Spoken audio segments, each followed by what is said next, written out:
We're in the middle of a second date with a great guy named Troy, who met his date on a website for virgins only. He was telling us about how he's trying to take things slow, but of course, everybody in studio thought it was hilarious because this group of heathens that I work with are so far from being virgins. They have no concept of how this could possibly work. I told you, I remember being a teenager. That's not true. No, you have to remember, even as an adult, everybody takes dating at different speeds. Yeah, okay, Brooke? true. Not everybody goes from, hey, you're cute on an app, to making a reservation at a seedy motel by the highway. Oh, man. Why would I do that when I have the back of my car? Okay? On the highway, if that's how you prefer to do it, Brooke. But after a rough start, Troy took his date Rebecca to his place where they ate pizza together and they watched Charlotte's Web on DVD. Cute. They even ended the night with a nice little kiss before he walked her to her car. So, Troy, not as prude as you thought. I'm proud of him for that. You know what? I thought that was a big step for Troy. And Troy, it is good. I'm very supportive of you in your quest to find love. Thank you. With a virgin. You know, Virgin love. you know, the thing is, Troy, it may not be about you at all. It may just be that she has a lot of dates. Because you said that you have talked to quite a few women on this virgin-only site, and she was the only normal one. I mean, chances are good all the other guys are feeling the same thing.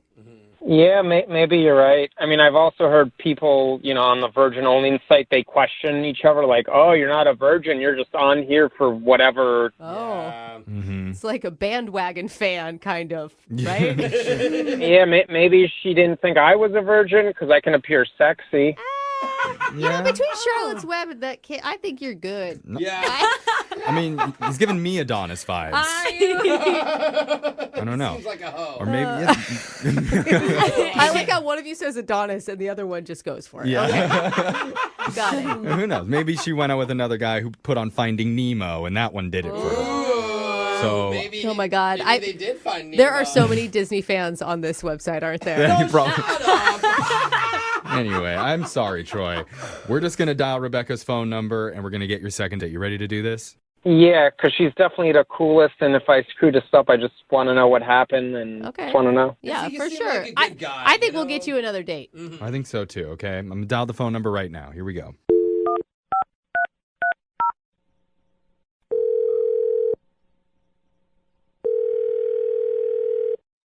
Hello? Hi, is this Rebecca?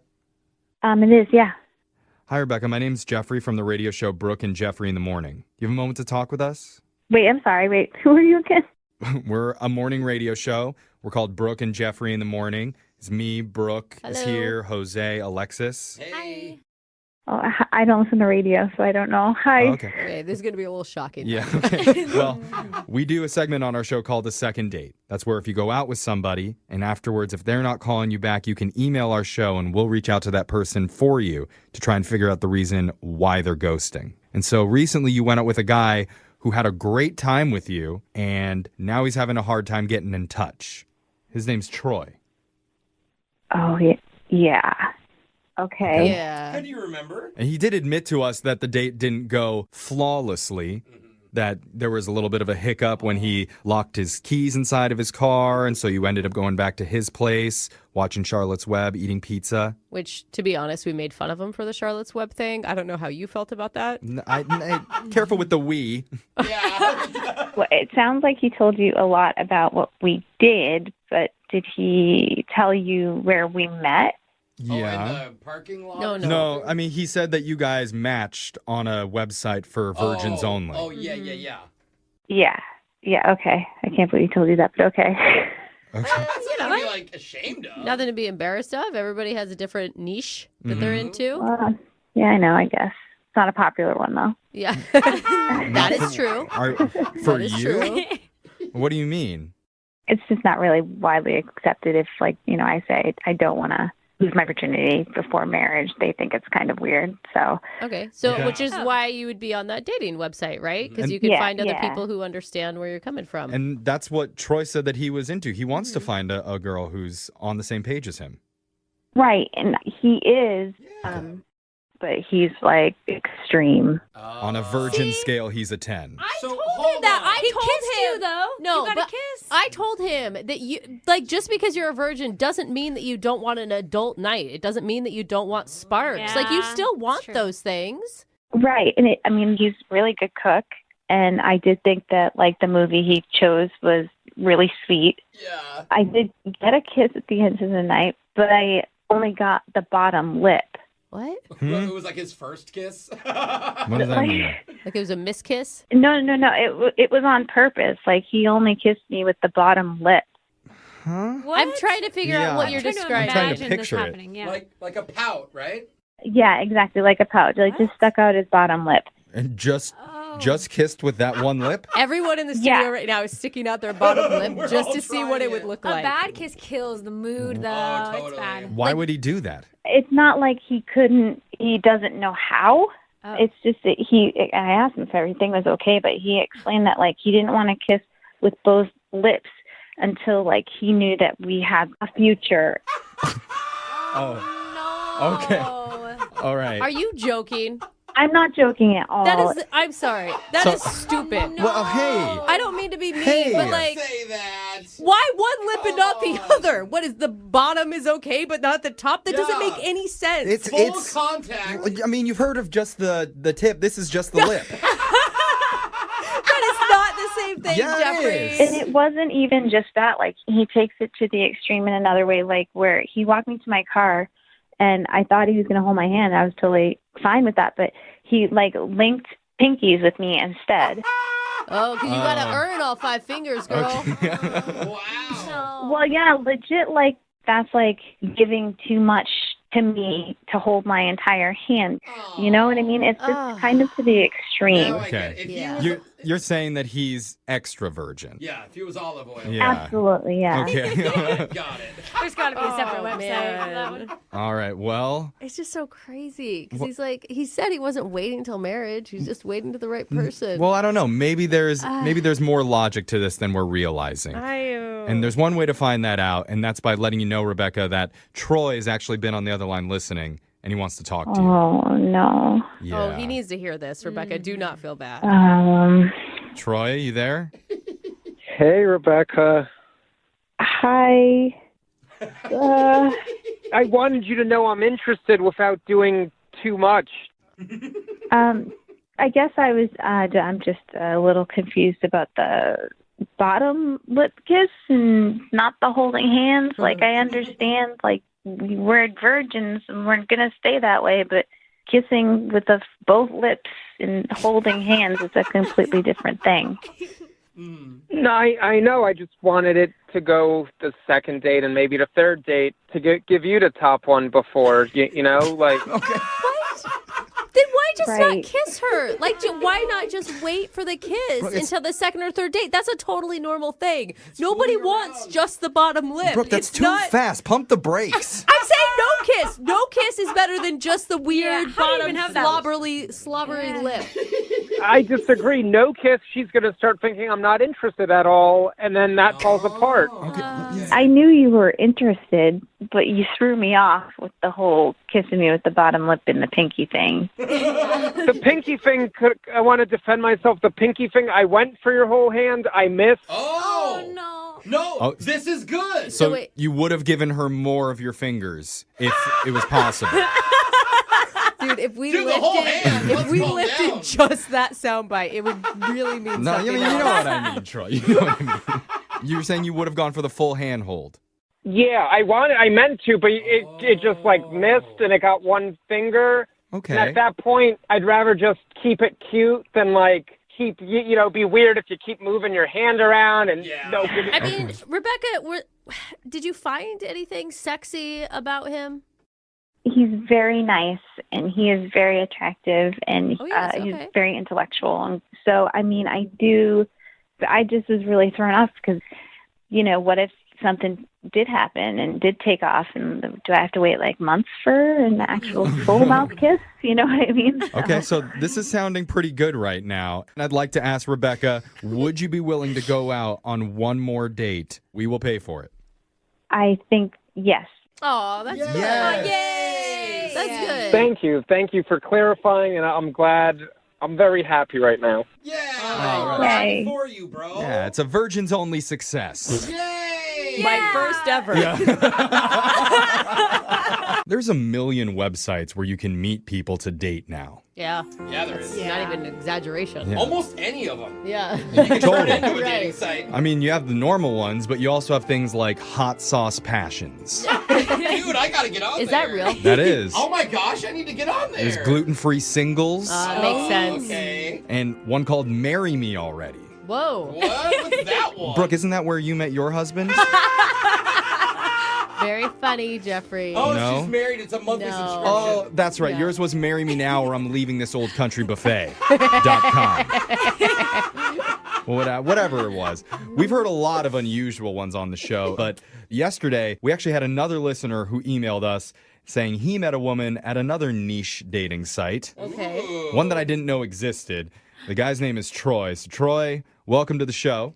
Hey, how are you? Oh my God. We're I'm doing so good. curious, but first I want to know, I is it your know. first niche dating site that you've ever ventured onto? Yeah, I mean, I tried the regular dating sites a little bit, and this was my first time trying the more specific category. Okay. So tell us Okay. where you met your date. Yeah, we met on Virgins Only. Okay. Virgins only. That's good. That's definitely niche. Okay. Is that like None people, of us- is that people from Virginia? No, Yeah. none of us here are allowed on that dating site. I mean, how do you know? How can you Prove that? verify that? Oh my gosh. Do you need to do like an examination? I hope not. I would assume it's just an honor system, right? Yeah, it's an honor system, and I mean, being a virgin for a long time, it's not something I could imagine someone wanting to pretend to be if they're not. I could imagine a lot of guys wanting to pretend to be a virgin to meet some, Totally. anyway. So does that mean like in the future it's totally off the table too until you get married, or where are you at with that? It's not like a religious thing, but it's like I was taught when I was young to save myself for that one person, someone special. Okay. Yeah. Okay. I mean, I felt the same exact way up until I was 17. And then Me too, I had a though. very different view. I kid you, I was in private Catholic school, dude. I was like, girls will want to kiss. And I'm like, no, Yeah. no, we can't. It's not The Lord is special. Oh my God, watching. how much you have changed, Jose. I know, now I'll kiss anyone. Get over here, All bro. Or anything. So you matched with someone on Virgins Only. What is her name? Her name's Rebecca. Okay. Okay. So it did not go well at the beginning. Oh. Okay. Why? We met up in a mall parking garage just to be around other people, you know. Yeah. Most people would pick like a coffee shop to be in public, not like That's a, where I think I'm gonna get kidnapped. right, In the a garage. dark parking garage. There Let's was an not abandoned- go anywhere sketchy. Let's meet up in a dark alley, okay? Right. Okay. So what happened? Well, it was going to just be like, we'll both park our cars there, say hi, make sure I'm not giving her get in my van vibes or whatever, and then we'd like... What are the options on this virgin dating site? Yeah. Why are you so scared? Well, I think he's just being extra cautious. I guess. And then from there, we'd like drive to like a restaurant. But that was the plan, right? But I locked my keys in my car. Oh, no. We had to wait in her car until AAA got there. Oh, no. Oh, yikes. Yeah, Okay. That's not a good start. Yeah. Bad start, but it like worked out because we started talking and like really hit it off. Good. Okay. Okay. All Give you right. time to chat. Yeah, making lemonade at 11. Yeah, because like you know, I've talked to a couple of girls on the phone from Virgin Only, and like it's always weird because all it ever devolves into the conversation. It's like talking about each other's virginity. It just ends up being weird. I Yeah. would assume that would be a real central talking point. Yeah. How much can you say? So I mean, what have I you don't done? know. And Like, why are you letting it define yourself so much? I'm glad you have hobbies outside of not doing that. Well, to be fair, like when it hasn't happened for you yet, you tend to think about it a lot. I'm sure. That's Oh, You kind yeah. of build it we up were in all your 16 head. once. Yeah. Disgusting. So wait, what did you guys connect over? Yeah, so Rebecca didn't do any of that like talking about virginity stuff. I liked it. You know, she just seemed normal. And we were just talking nicely, what TV shows we've watched, what books we've read, you know, like... Okay. Did the date ever move anywhere beyond the front seat of her car? Yeah, so once AAA got there, I was like, hey, what do you want to do? And She's like, I don't know. I'm like, do you want to just go get food at my place? Oh, that is very Wow. forward, sir. No, not when you're a virgin, it's not. Okay. She knows nothing's going to happen. Okay. Yeah, generally I like cooking, so it's easier for me than going to a restaurant anyway. All right. Sweet. She said sure, and being a virgin, as an adult, it's tough. And I want to make moves, but I'm trying to resist. So I try to take my mind off it. Mm-hmm. So we're at my place. I put on Charlotte's Web on DVD. Oh. Interesting pick. What did she say to that? That'll keep her off you. Yeah. That'll work. Yeah, but I did that on purpose. There's nothing sexy about Charlotte's Web. It's a good escape. I lose myself in the story. What was the vibe, though? I'm sorry. I'm just imagining if I was a virgin, I would still want, adult time. We had some adult time when the movie was over. Okay. Oh, what's There up? we go. What does that mean? Well, she said she had to go, and we had a kiss, and that was nice. Dude, Oh. all right. Did you go in, or she make the first move? I think it was both. We kind of looked at each other, Oh, I love Okay. those. Yes, so after the kiss, I walked her to her car, and now it's been almost a week, and she hasn't returned any of my texts. So I'm just trying to figure out where I went wrong, It may not be something you did, but it is strange that she wouldn't call you back after a kiss. Yeah. The kiss could have been too much for her. I know it sounds No. funny, but Yeah. I think not enough, but Well, is the porridge too hot or is the porridge too cold? We'll Yeah. find out. We're going to don't play know. a song. Call Rebecca and we'll try and get your second date Virgin Edition. ooh, special. Okay, we'll We'll do it be right. gentle. Yeah, right after this. Thank you. Are you single and feeling out of the loop? Put away that mouse and get out of the house. Join In the Loop, Seattle's brand new activities club just for singles. Go to intheloopsingles.com today. Moving 92.5. Brooke and Jubal's second date update. The girl that's on the phone to do a second date update today actually got stood up completely for her first date, but she feels like it might be her fault. really. Yeah, normally when somebody gets stood up, they're angry at the other person. They're like, I just want to get them on the phone so I can yell at them. Yeah. But she feels like she might have actually screwed up and maybe understands why this guy didn't show up for her date. Amy, how are you? Hi, guys. I'm okay. First of all, did he just stand you up completely? Yeah, I mean, that's pretty much it. I waited at the bar and waited, and I never saw anyone. I didn't hear from him. That's like the worst feeling ever. How long did you wait? Well, I was there for 30 minutes when I started to wonder if I should maybe text or call, and then right around 45 minutes, I'm kind of patient, I guess. Yeah. And I texted him and didn't hear anything back, and then I called him. And no answer to that either? What? Yeah, so I probably waited about an hour total. This is Okay, crazy. and how did you meet this guy? I met him online. Okay, and how long had you been talking before you decided to meet up? We were chatting for 2 weeks, and we had pretty lengthy conversations. And I really felt like I knew this guy and, knew a lot about him. And, I mean, I don't know if any of you have done online dating, but it's pretty clear, the guys that are just looking for one thing, and they pretty much get to the point really quick. I mean, most guys aren't going to spend 2 weeks figuring out who you are and what you like. Unless they're good at it. And then you'll have no idea that that's all they want. So you just made plans to meet at this bar, and then you're waiting there for 45 minutes. And what's going through your mind while you're waiting for him? Well, a lot of things. I know that he lives 25 minutes away, so that was one of the things I thought, well, maybe he's stuck in traffic. So I Okay, gave yeah. it a little while. Because if he lived right down the street and he was 45 minutes late, you'd be like, all right, he's definitely standing me up. So you thought maybe it was a traffic issue? Yeah, and then, so I texted him initially and just was like, is everything okay? And I didn't hear anything back. And so then I thought, well, maybe he's in an accident or something. And that's the kind of the point where you start to not necessarily hope that he's in an accident, but maybe not a bad accident where he's injured, but I hope maybe he got a little bit of an accident so that he's not standing me up. Right. So your email did say though that you feel like it might be your fault that he stood you up, and why is that? You never really actually explained it. Yeah. So I told it's like a tiny, tiny white lie on the dating profile. Okay, and what was your white lie? I'm 32, and I said that I was 25. That's a All right, so big you- difference there. You lied about your age. 7 years, that is a big age difference, Amy. I mean, you know how it is. Guys want younger women, and At the time, it seemed like the right thing to do. And did you ever come clean about this? No, I have not come clean. So that's my thought, is that maybe he Googled me or, Facebooked me or... So you've been online dating a lot, you said. What do you do when guys show up, they think you're 25 and you're actually 32? How do you break that to them?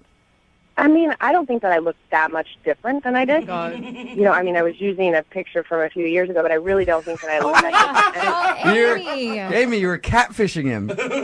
Here's the deal, is once you hit the 30 mark, you get less messages from people. People are just not as interested. And so, putting that I'm 25, I simply get more messages and more people are willing to look at me and then potentially... Amy, I know where you're coming from. Look, if I were to do online dating, all right, I never have, but if I were, my profile picture would be Mario Lopez. It's really similar. So I can understand where you're coming from. You want to make yourself seem a little more attractive. And this is the only thing that you can think of, is that maybe he found out your real age. Exactly. So are you wanting to call and apologize and see if you can make good with that? Well, I honestly just want to find out what it is, why he stood me up. All right. We'll play a song, come back, call him, and get your second date update, okay? Okay. All right, hang on. Moving 92.5. Brooke and Jubal in the mornings. Second date update. Amy is on the phone with us, and she wants to call a guy named Craig today because Craig stood her up for her date. But Amy feels like it might be her fault because they met online and Amy lied about her age by 7 years. She's 32 years old, said that she was 25. She thinks maybe that he Googled her or maybe showed up and saw her and realized that she wasn't 25 and then just decided to split. She hasn't heard anything from him after waiting for like 45 minutes. So we're going to call, try to get him on the phone and see if we can find out if that's the reason. Amy, I was thinking about it, and I don't think that he stood you up because you lied about your age. You don't? No, I don't. Because if I showed up and you said you were 25 and then I saw that you were like in your 30s, I would have definitely stayed and came and talked to you. Whoa. Because it's probably a sure thing. Because you're getting older and you're running out of time and you got to get it in while you can. You know what I mean? I know that it's probably going to happen with you. I'm with you, bro. Yeah, right? What is wrong with you guys? Nice. Okay. Well, I'm going to dial the phone number right now, see if we can get him on the phone and find out why he stood you up, okay? All right. All right, here we go.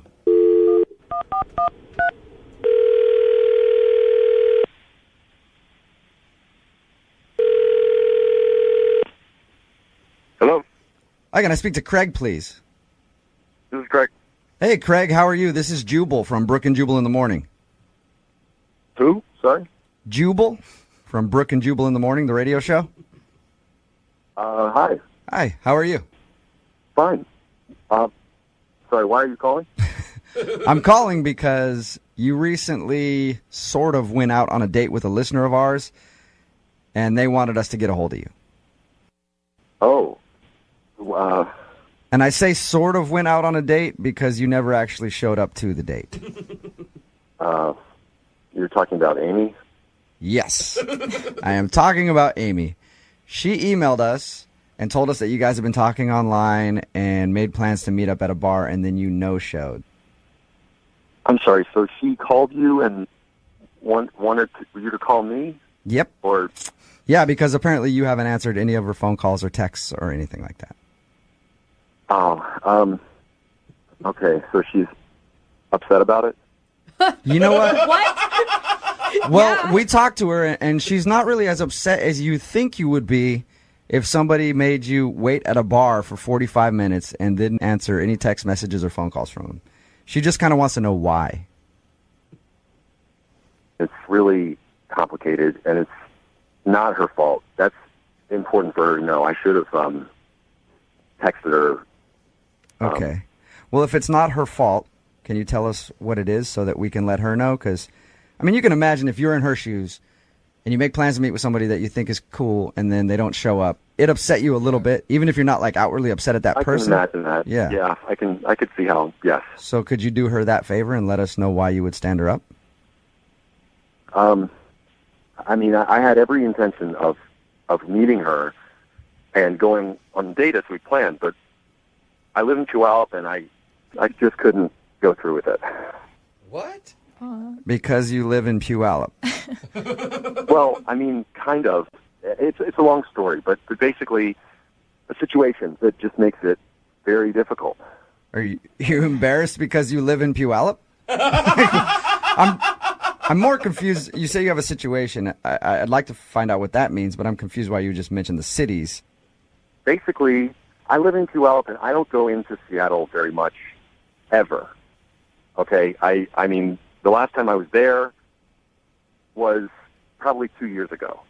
What? You know, and it's not that far away by distance, but for me, going into the city tends to stress me out, and the closer I got to Seattle, you know, kind of my fears were building and kind of started to overwhelm me. Wow. Is it the traffic?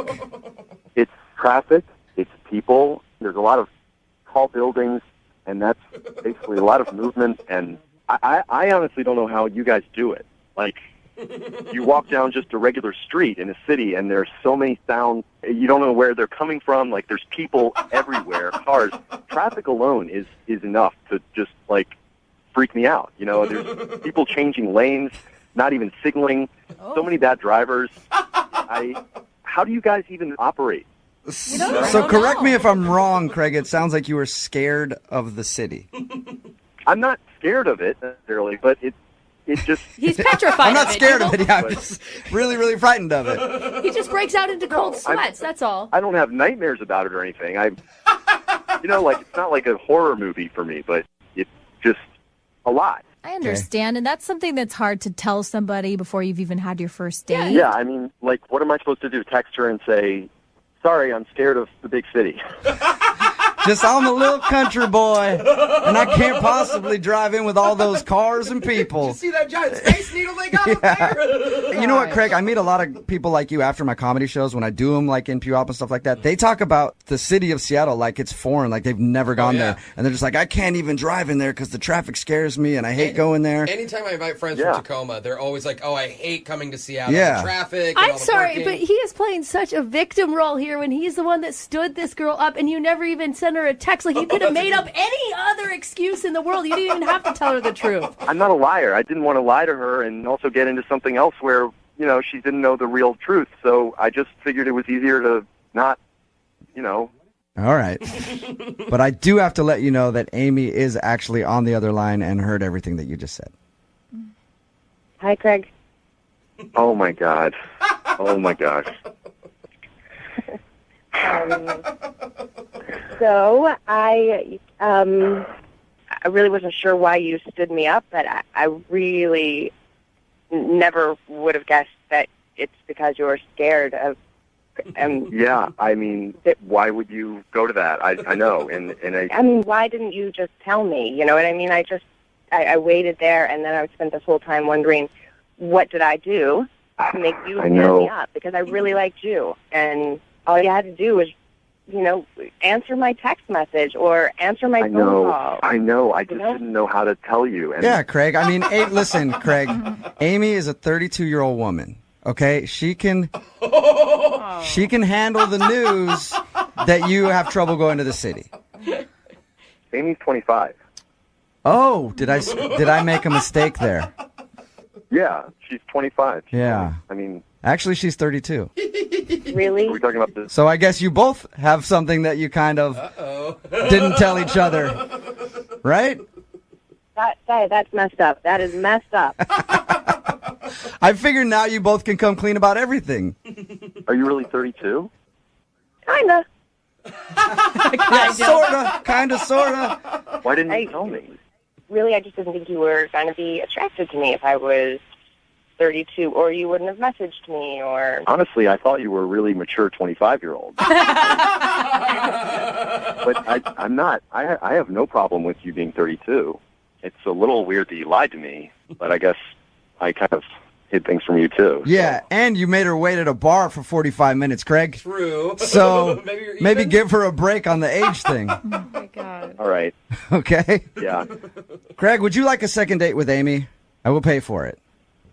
I don't know how it would work because I don't like to go to Seattle, and she probably doesn't want to come to me, and, you know, it's kind of one or the other. I mean, at least we could meet in in the middle, maybe, so I'm not always traveling, and maybe you could ride back with me sometime, and you'll be with me, and you'll be safe. Or You'll be safe from big, scary Seattle. You won't, oh, my God. You won't get robbed, Craig. Yeah. So what do you think? Can you guys find a way to make this crazy long-distance relationship of yours work? Long distance.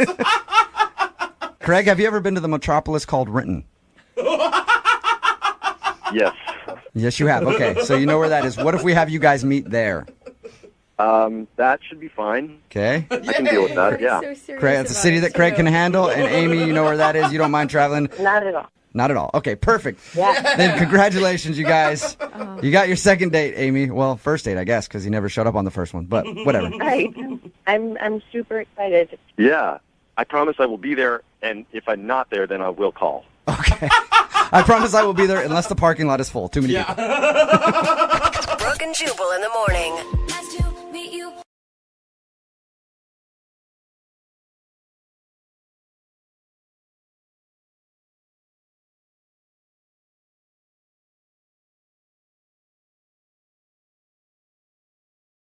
Moving 92.5. Brooke and Jubal's second date update. The guy on the phone for a second date update today says the girl that he met and the girl that he wants to call bonded over an instrument. Probably the sexiest instrument known to man. The banjo. Oh. That's right.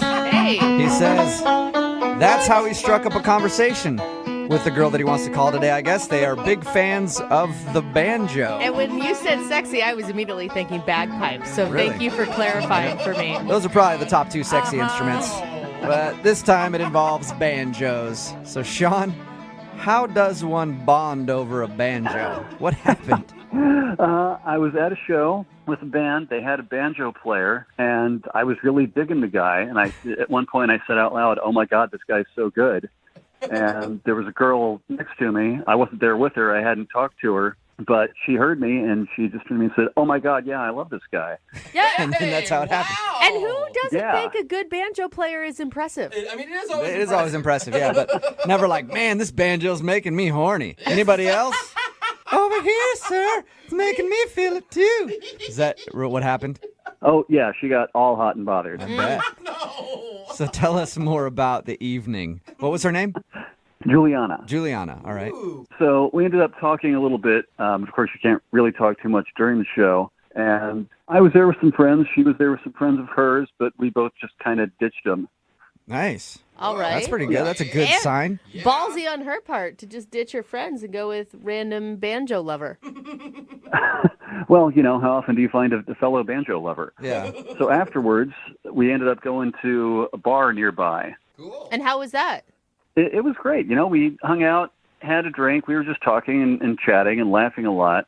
And, in fact, we were both surprised when, after, I don't know, a little while, 20 minutes or so, the bartender actually asked how long we had been dating. Oh, so your chemistry was that good that it seemed like you guys were a thing. Yeah. So we laughed and were like, well, I guess if this counts as a date, we've been dating for about an hour now. That's awesome. Sweet. Did she like that answer? Did she seem okay with it being called a date? She was cool with it. It was kind of awkward for both of us. But since it wasn't either of us that caused the awkwardness, we both just kind of laughed it off. And, she seemed fine with it. And this was your actual date, right? You didn't go out with her. No, we just met and kind of decided to hang out for a minute. Okay. And how long was your guys' hangout that night? Well, we were there for maybe half an hour or so, and then I did something stupid. I spilled my drink on myself. As we're laughing and talking and having a good time. Okay. It's okay. We all have spasms like that when we laugh.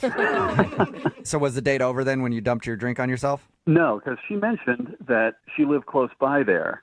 And I said, I really wanted to hang out with her more, but not like covered in this sticky alcohol. I said, look, I don't want to be forward. I'm not trying anything, but would you mind if we went back to your place and I could kind of clean myself up a little bit? Oh my God. How big of a drink were you drinking? That's a whole picture. I mean, I've spilled a lot of drinks on myself and just been fine with it. Well, it was red wine. You don't want to let it sit for too long. Okay. So was your idea to go back to her place and then take your shirt off? Yeah, exactly. And sit there and talk to her without a shirt on? Or maybe borrow one of her frocks? I was thinking just like go and, wash it off in the sink and then put it back on again and let it be damp. And I'll be honest, I didn't really think it through that far, all right? You were totally just using it as an excuse to go back to her place. That would have been nice. I wasn't, though. I really did want to sit there in a wine-stained shirt. Did you guys go back to her place, or was she like, nah, that's good, we'll go out a different time? No, she was fine with it. So we did. We went back to her place, and, I cleaned myself up as best I could, and she said, hey, do you want another drink? So we ended up hanging out at her place and having a couple drinks. And then, oops, I spilled one on my pants now. Yeah. Sorry. Didn't see that one coming. See, now I wish I had that level of forethought and tried that, but I didn't. Oh, you didn't? Okay. So you guys just hung out and talked for a while? Yeah, and I'd had enough to drink by that point. I didn't really feel comfortable driving home, so I ended up crashing on her couch. Okay. Yeah, she was in her bed. I was in the couch. No funny business. Everything was cool. But we'd had a really good time. So what was it like in the morning? Did she wake you up? Well, I woke up before she did, and I didn't want to wake her up. I wanted to let her sleep, as long as I could. So I left, thinking that was the considerate thing to do. Was there a note left behind or anything? Yeah, I left her a little note, said, hey, didn't want to wake you, had a great time, hope we can hang out again. And I haven't heard back from her since then. Okay, so what do you think might have gone wrong? Either she just wasn't having as good a time as I thought she was, or maybe she thought it was rude or something that I left without saying goodbye, even though I was trying to be, as considerate as I could. So I don't know. Okay. All right, well, we'll figure it out for you. We'll play a song, come back, call her, and get your second date update, okay? Cool, thank you. Yeah, no problem. Hang on. Moving 92.5. Brooke and Jubal in the mornings. Second date update. Right in the middle of a second date update, and if you're just tuning in, Sean, who's on the phone to do a second date update today, just gave every dude listening a great idea on how to get back to a lady's house. Just spill drinks on yourself nonstop. Because that's what he did on his date. He met a girl at a show, they bonded over the banjo player, and then they went to a bar after and were having some drinks, and he spilled his drink on himself. And then he was like, oh man, now I need to take my shirt off and clean it. Can we go back to your place? And she said yes. So apparently it's a tactic that works. Sean, I still think you did that on purpose. I wish I had, and from now on I will, if this works anyway. Do you think, if a guy said that to me, I would obviously think he wanted to get it on at my house and was using it as an excuse. Maybe she was disappointed that you didn't try anything. Really? I don't know. Maybe I was too tipsy to pick up on that by that point. I didn't think I was. Who knows? Sean actually spent the night at her house and then left her a note saying that he had a good time and then tried to get a hold of her after, but hasn't heard anything from her. I'm going to dial her phone number right now and see if we can get her on the phone and find out why. You ready? Yeah. Okay, here we go.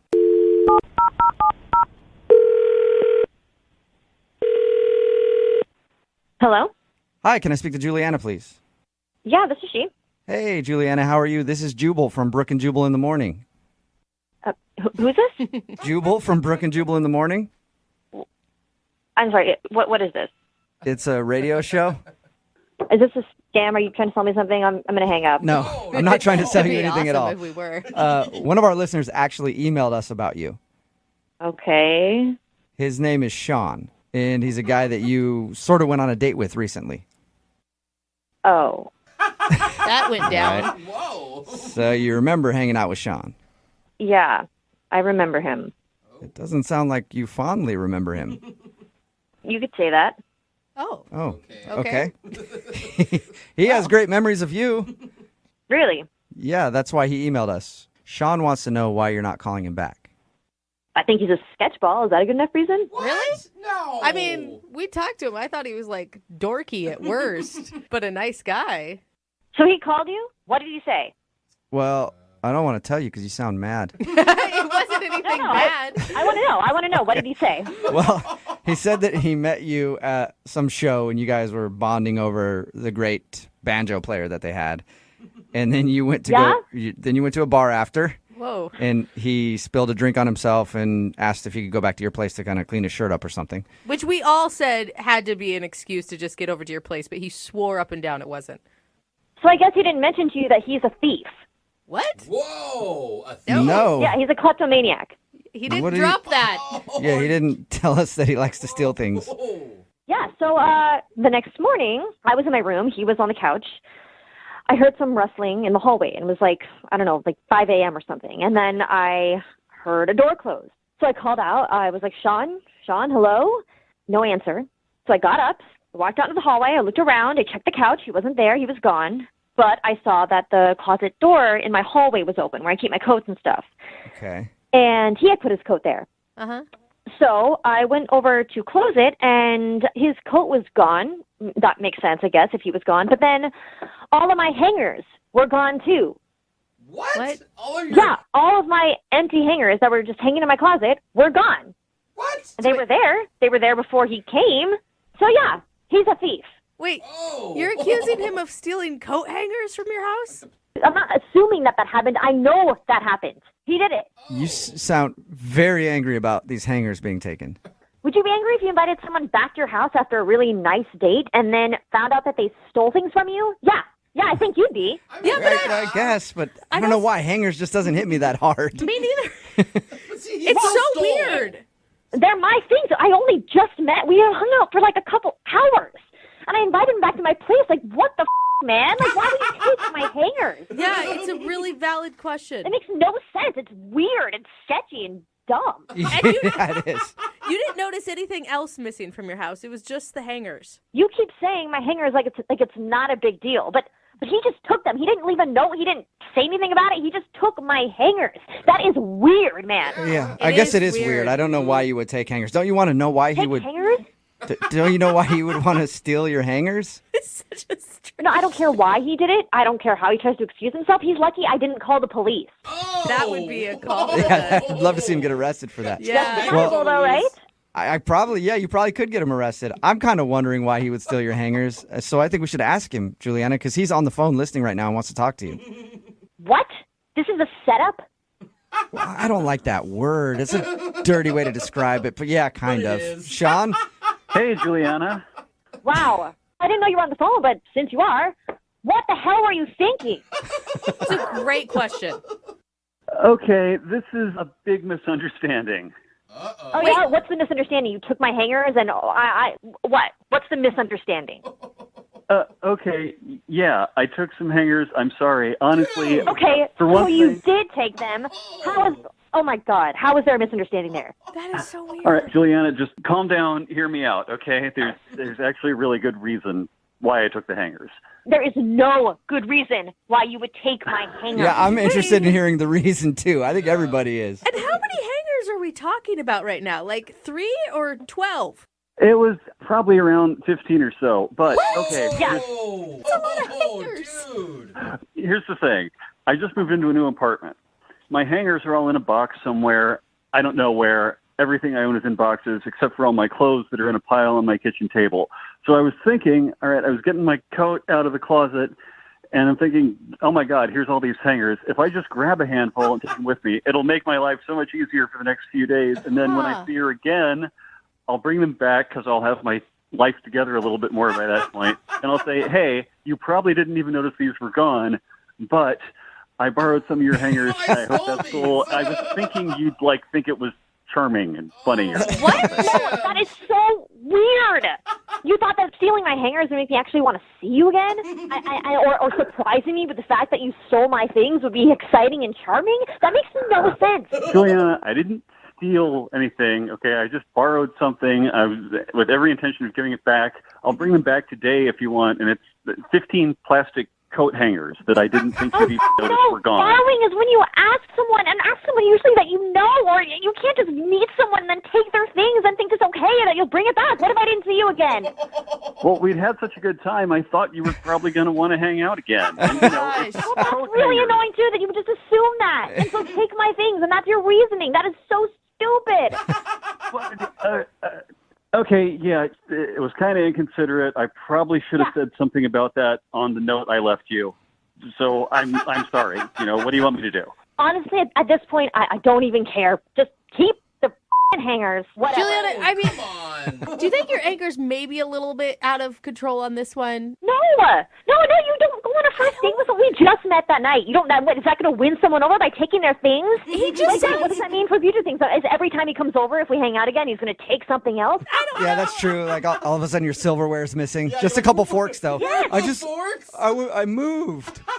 Yeah, like, not gonna lie, but like that's indicative of like kleptomaniac tendencies. Like, what the hell? I don't want to be around someone like that. Okay, I think we're getting carried away here. Juliana, you think you're maybe blowing this a little bit out of proportion for 15 plastic coat hangers? I mean, No, I'm not blowing anything out of proportion. They're my things. Hey, Juliana, you're clearly fired up about this, and I think you two should get together and talk outside of this phone call. Would you like to go on a second date with? so. No, would you like to go on a second date with Sean? We'll pay for it.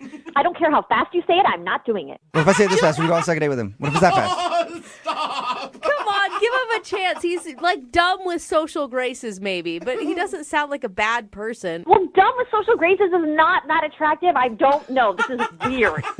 Look, whether you want to hang out again or not, that's fine. But I'm going to tell you what. I'll come back to your place tonight. I'll bring back your hangers, and I'll bring you a new set of new hangers. Oh, no, you don't. Did you hear that, though? He said he'd bring a brand new set. Oh, that's Juliana. an upgrade. You're right, Jubal.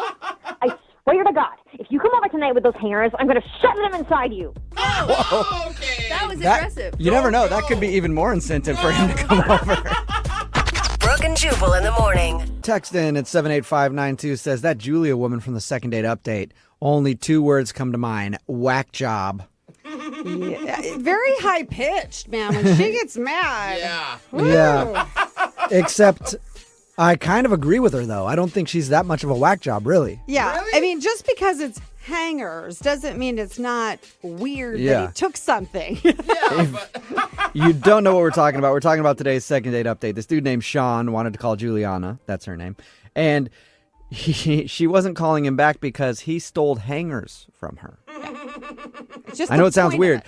Yeah, he woke up in the morning, took some hangers, and she was really mad about it. Now, she did kind of freak out a little too much. Maybe kind of be like, why would you take my hangers, instead of calling him like a thief and yelling at him a bunch. Yeah. But she agreed to never go out with him again. She doesn't ever want to see him again because he's a kleptomaniac and a thief. I'm so unorganized, I wouldn't even know if he stole a bunch of my hangers. Yeah, I'd have sad. no idea. I know. I'm like, I'll take them. Remember, if you want to do a second date update, all you have to do... excuse me, man. How you doing over there? A little Excuse flummy? me. There you go, man.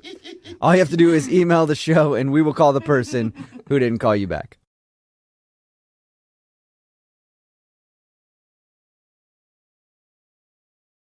Moving 92.5. Brooke and Jubal's second date update. You know, a lot of people waste their time trying to find love, online dating, or having friends hook them up with somebody that they think would be perfect, when everybody knows the only place to really find true love is in a crowded men's bathroom at a dirty bar. We all know that, right? And that's where Eric found the girl that he wants to call today. Wait a in the minute. men's bathroom at a bar. What's up, Eric? That's not entirely true. That's what your email said. Well, she wasn't standing in the bathroom. I was at this bar, and the girls' line was like down the hall. It was really a long line. She looked like pretty upset, so I was like, "Hey, why don't you use the men's bathroom and I'll watch the door?" Okay, so she did use the men's bathroom. Yes. And you stood guard and listened to her pee. Yeah, I don't know about listen. All right, so tell us more about her. I mean, your email said how you met and that she's not calling you back, but how'd your evening go with her?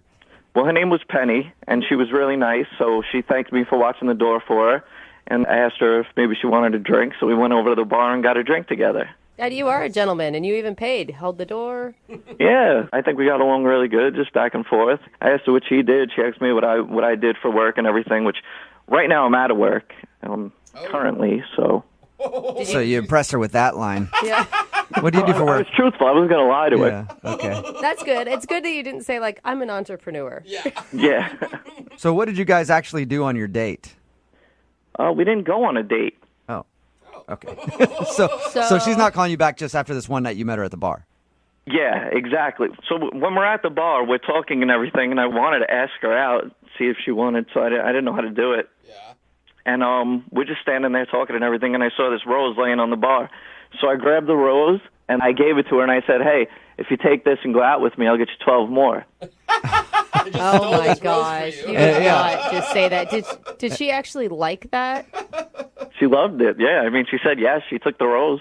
Did she notice that you stole it from somebody else? No, I don't think so. All right. And so you guys, what, you got her number there? Yeah, we exchanged numbers, and then we texted. It seemed real friendly and everything. And then it just started to get weird. It seemed a little more distant, so I just asked, like, what's going on? Why the cold shoulder? And then after that, I never got a response. What do you mean it got distant? I don't know. It was like, hey, how you doing? Like we were leading up to something, and then it just seemed like something went away. I didn't get it. All right, so you met her this one night at the bar. You had a conversation over drinks after you helped her pee, and you liked her so much that you want to do a second date update just after that meeting? Yeah, I liked her. I really want to go on a date with her. How long did you guys spend together at the bar? Half hour. So after a half hour, you're willing to do a second date update? Yeah, half hour's a long time. Got through a lot in a half hour. We talked about a lot. I mean, she was real pretty, blonde hair, blue eyes. She likes sports. I mean, she seemed perfect. Yeah, it sounds like your guys' souls really connected over those drinks. I mean, you don't really know anything about her. Are you sure she's even single? I don't think she would have let me buy her a drink. I mean, I hope she's single. Oh, no. Yeah. Trust me. She could be she could be like married for 40 years, still let you buy her a drink.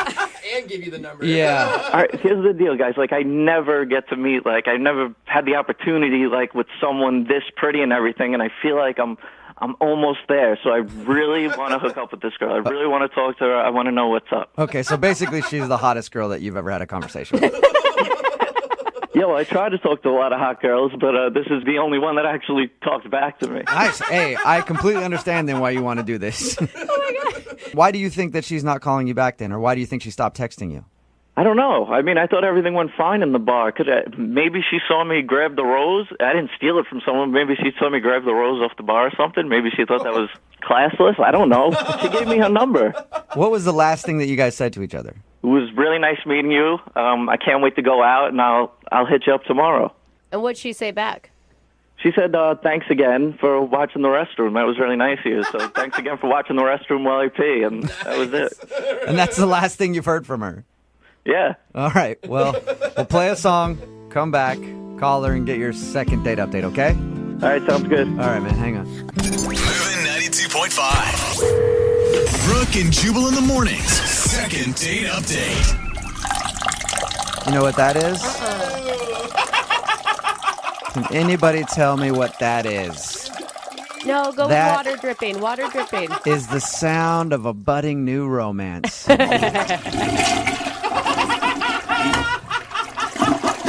It's like Dove. It is, isn't it? It's beautiful. Yeah. And that is why Eric wants to call a girl today in his second date update. Eric is on the phone with us. He told us about how he met this girl at a bar. He met her because she was standing in line for the women's restroom. It was really long, and he was like, let me be your knight in shining armor. I'll stand guard. You can go in the men's bathroom. Yeah. And then they struck up a conversation after that. They talked for about 30 minutes, but now she's not texting him back. And he wants to get a hold of her really badly. Why? Because in his own words, she's the hottest girl that's ever actually talked back to him. So sad. All right, Eric, are you about ready to give Penny a call and get your second date update? Yes, I am. And Eric, what did Penny do when you guys were talking? I forgot to ask, that gave you the indication that she was legitimately into you. I don't know if it's anything she did. I mean, the fact that she was talking to me for a half hour and then even gave me her number when I asked for it, that seemed like a good thing. What's your success rate usually when you ask a girl for a number? I don't know. I'd say this went well. I don't know. They usually don't go as good as So it's not that good usually. Good. Okay. Well, I'm going to dial her phone number right now and get her on the phone and see if we can get your second date update, okay? All right, thanks. All right, here we go.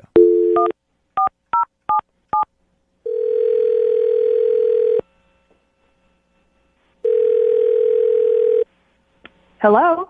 Hi, is Penny there? This is her. May I ask who's calling? Yeah, hi, Penny. This is Jubal from Brooke and Jubal in the Morning. It's a radio show. Okay. I'm calling you because one of our listeners actually sent us an email about you and asked if we could get a hold of you. Well, I've never heard of your show, so I don't know anybody that would listen to it. Well, you do actually. You know one person at least who listens to it, and he liked you so much that he wanted us to get a hold of you. Okay, and who would that be? That would be a guy named Eric that you met at a bar recently. Are you serious? Yes, I am. He sent us an email and told us about how he met you and had been texting back and forth with you, really wanted to take you out on a date, but you've stopped texting him. So he asked us if we could get you on the phone and find out if something happened. Wow. I'm not sure what you guys know about I mean, I don't know what he told you. So He told us, he pretty much just told us that he met you. You were standing in line for the restroom, and then he helped you use the guys' restroom. You guys talked to the bar for about a half an hour and have been planning a date, but then you just dropped off the face of the earth. Oh. You dropped out of Eric's world, and he can't stand it, Penny. So is that true? Did it really happen? Yeah, so that's true, but he was so rude and so clueless to how rude he was that I didn't just drop off the face of the earth. There was very specific reasons why I just decided never to connect with that person again, ever. Would you mind telling us? Why'd you give the number if he was so rude? I felt bad. Like, I almost kind of felt bad. I mean, this guy was never, ever going to be with a woman. I just Ever? don't see it. He'll never be with a woman ever. What did he do that was so rude?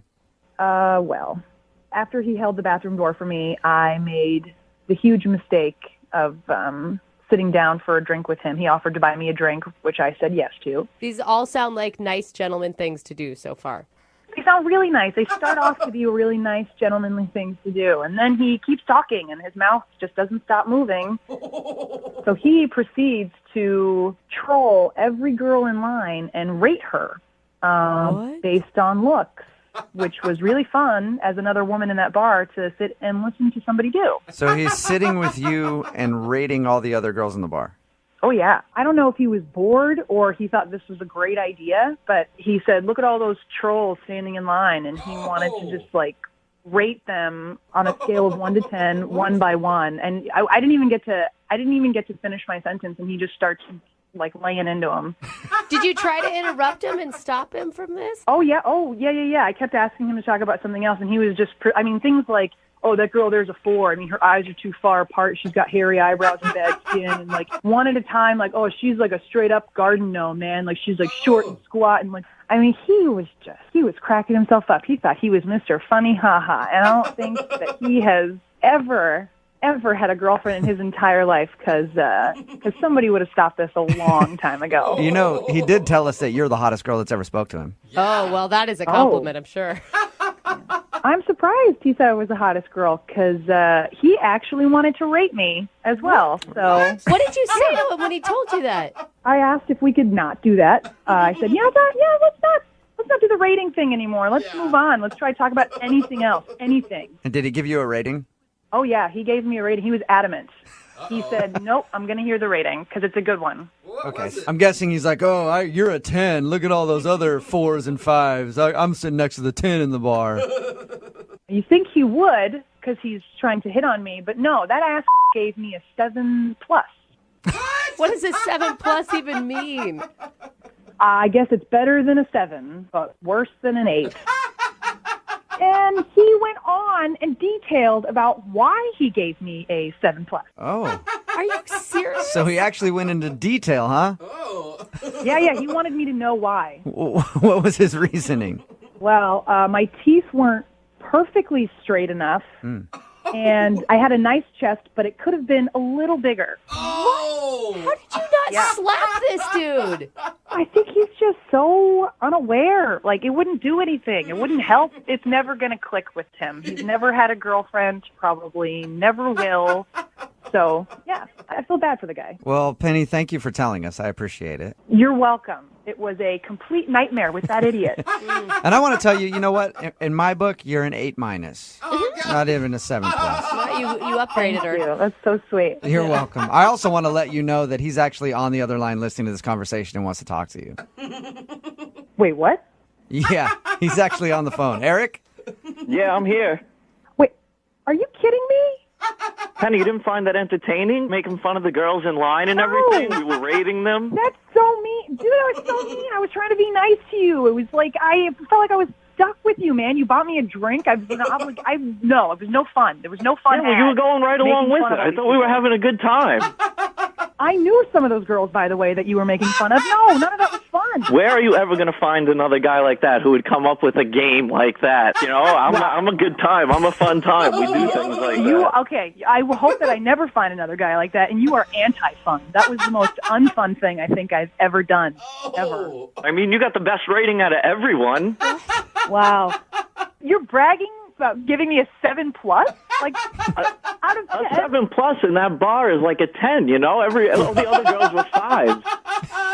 Oh, I'm the best bad-looking girl at that bar, is what you're saying. I wasn't trying to insult you. You're hot. You're beautiful. You know, I just put a 7.5 on compared to the scale we were working on. You see, guys, listen to this. You're clueless, man. You are so clueless. Listen, I know what women want. Okay, I know what they need, and I don't know what you're talking about. It sounds like it's Eric. She just doesn't know what she needs. Oh, that's what Penny. it is. That's right. Would you like to go on a second date with Eric? We'll pay for it. Absolutely not. Not ever again. I hope I never talk to you again. No, please. Why don't you just go find another 7+ to insult? Because I am done listening to this. Oh, nice, very nice. The only reason you're not going to go out with me is because you're totally frigid, and I don't need a girl like that. Oh my God, you are an imbecile. Yes, absolute imbecile. Well, not a successful second date update for you, Eric. Penny, thank you for sharing your story. Yep. Eric, I'm sorry about that. I'm sorry you didn't get a date. Yeah, that's okay. Don't worry. I mean, I told her she was a 7+, but she was only a 5. Believe me. Oh, really? Hey, ass. They're done talking to you. It's time for you to go now.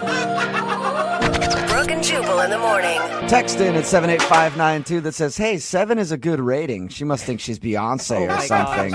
It's Brooke and Jubal in the morning. Going to talk about the second date update in just a second. But remember, if you have any legal issues that you need help with, why don't you hit up my friends at advocateslaw.com? I figure this is the perfect time to talk about it. Absolutely. Right before we discuss the second date update. Makes total sense. You pay nothing to talk to an attorney, so hit them up. Whether it's like something with your car insurance or you have a work issue, you were hurt at work and you need some help, just ask them. Advocateslaw.com. Their number's 206-512-3555. Now on to the second date update. Eric wanted to call a girl named Penny. She wasn't calling him back after they met at a bar. We got her on the phone and found out why she wasn't calling him back. It's because after they met, they were sitting there having drinks at the bar. He bought her a drink and then proceeded to rip on every single female that was in attendance at the bar. I think in hopes of being like, you're the hottest girl in here. But then he rated her a 7+. He didn't be like, you're a 10. Brutally honest, I guess. You can't But give him even a cake still, right away, man. it's okay? not how he thought that was a fun game for people to just put other people down. Nobody wants to participate in that, dude. Oh, I would. I would love to do that on a date. If I could meet a girl who's just like, hey, let's just sit down here and sit here and rip on people for a while. I'd be like, I love you. You're the best. Another text in at 78592 that says, honestly, I thought he was kind of sweet. What? I think it'd be fun to sit and rate people. Give him my number. So some people do actually want to do that. So yeah, he just sat there ripping on everybody the whole time, and she obviously didn't want to go out with him again, so they agreed not to go out. And I'm sure he was a real, 8+ on the scale too. Of course. Because the people who usually rate others are always gorgeous. I think it's something that most dudes do. Like, we do it sometimes, but never with a girl. Like, you're supposed to... Yeah, well, that's the whole you game, guys right? really sit and rate women? Well, sometimes. I don't know. I mean... Sit and rate women, rate dudes. Just sit and look at people and judge them. That's the fun part of life. Especially when you're better than everybody else, is just sitting there and judging people. Apparently I'm missing I think out. it's just part of the whole thing where some dudes have like the part of their game is to insult, hey, you don't walk up to a girl and be nice to her. You gotta be like, hey, like you look okay, like for a chubbo. For a chubbo. And then apparently that's supposed to get you some points or something like that. Oh, yeah. because that's hot. hard to get when you just make people's self-esteem So plunge. they agreed not to go out again. Remember, if you want a second date update, all you have to do is email the show, and we will call the person who didn't call you back and hopefully find out what you did wrong.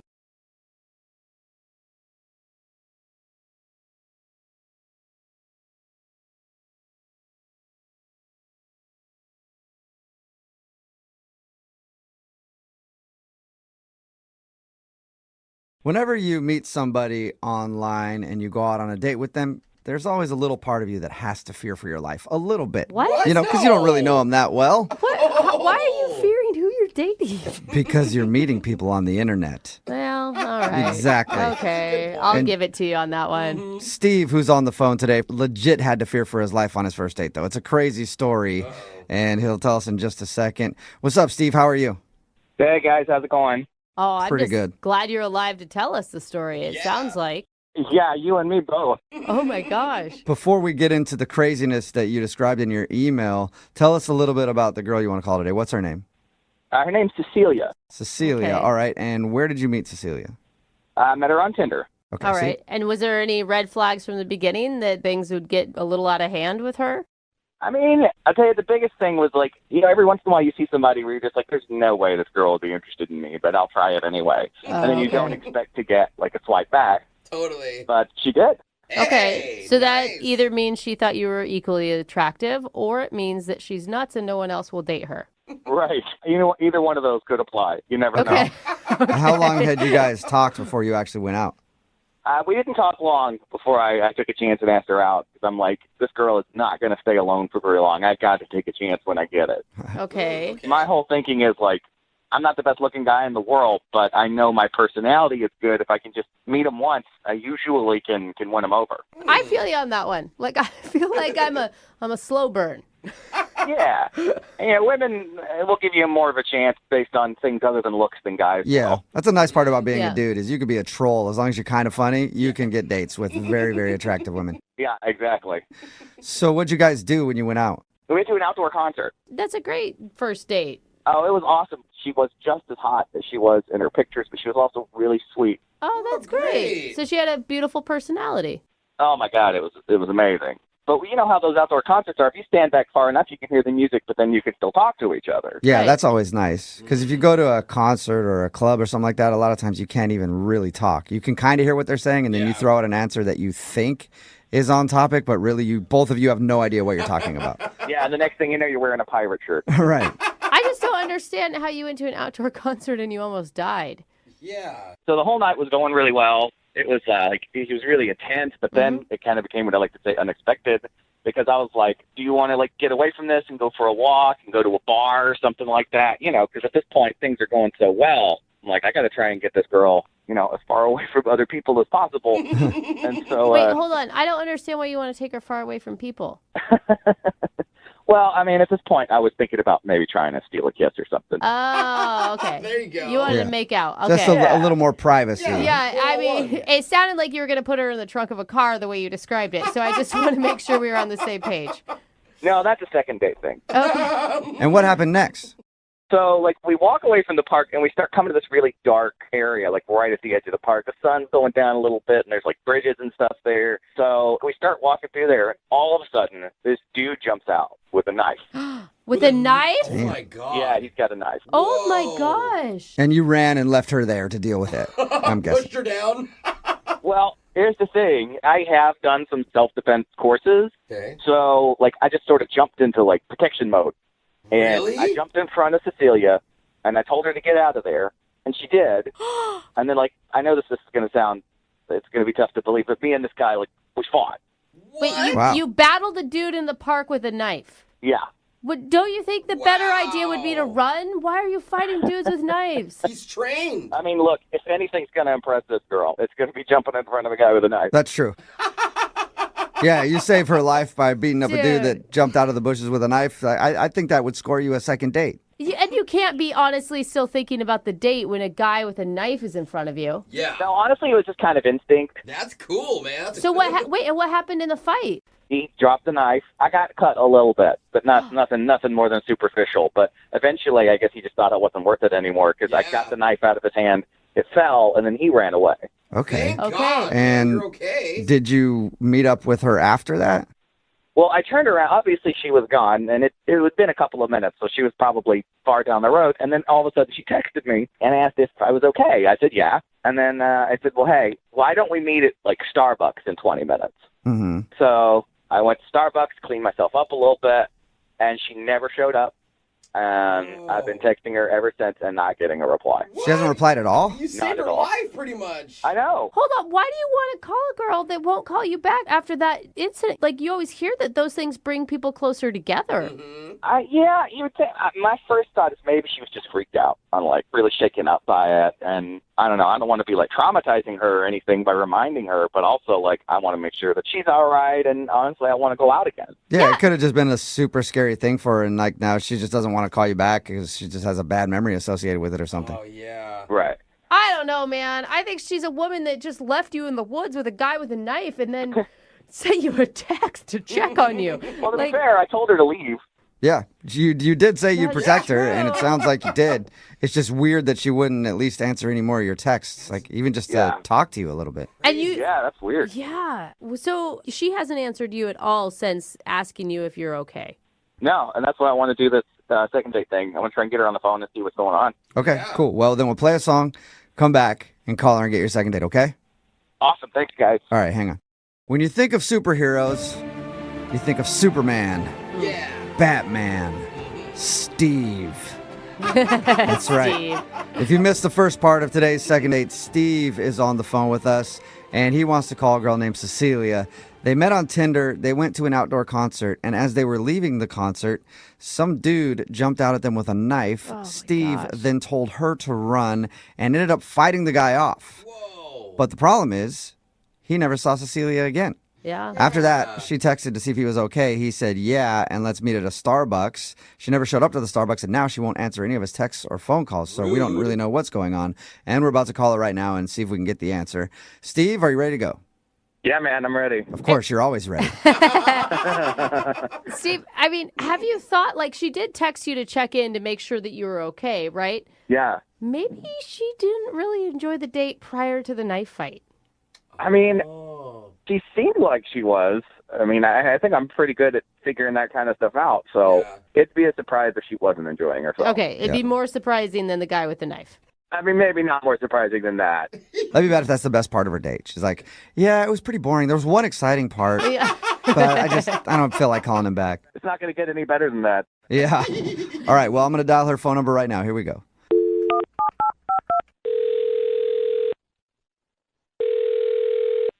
Hello. Hi, I was looking for Cecilia. This is Cecilia. Hey, how are you? This is Jubal from Brooke and Jubal in the Morning. Hi. Hi. Hi, Cecilia. How are you? I'm fine. How are you? Yeah, I'm not too bad. I'm really tired lately. Also, a lot of heartburn lately. I don't understand why, Cecilia. You got any heartburn problems, or it's just me right now? Who is this again? This is Jubal from Brooke and Jubal in the Morning. It's a radio show. Oh, okay. Can I help you? Well, I don't even know if you can help us, but you can help somebody who emailed us about you. Someone emailed you about me? Yes. We do a segment on our show. It's called The Second Date. And you went out to an outdoor concert with a dude named Steve a little while ago. Oh, God, Steve.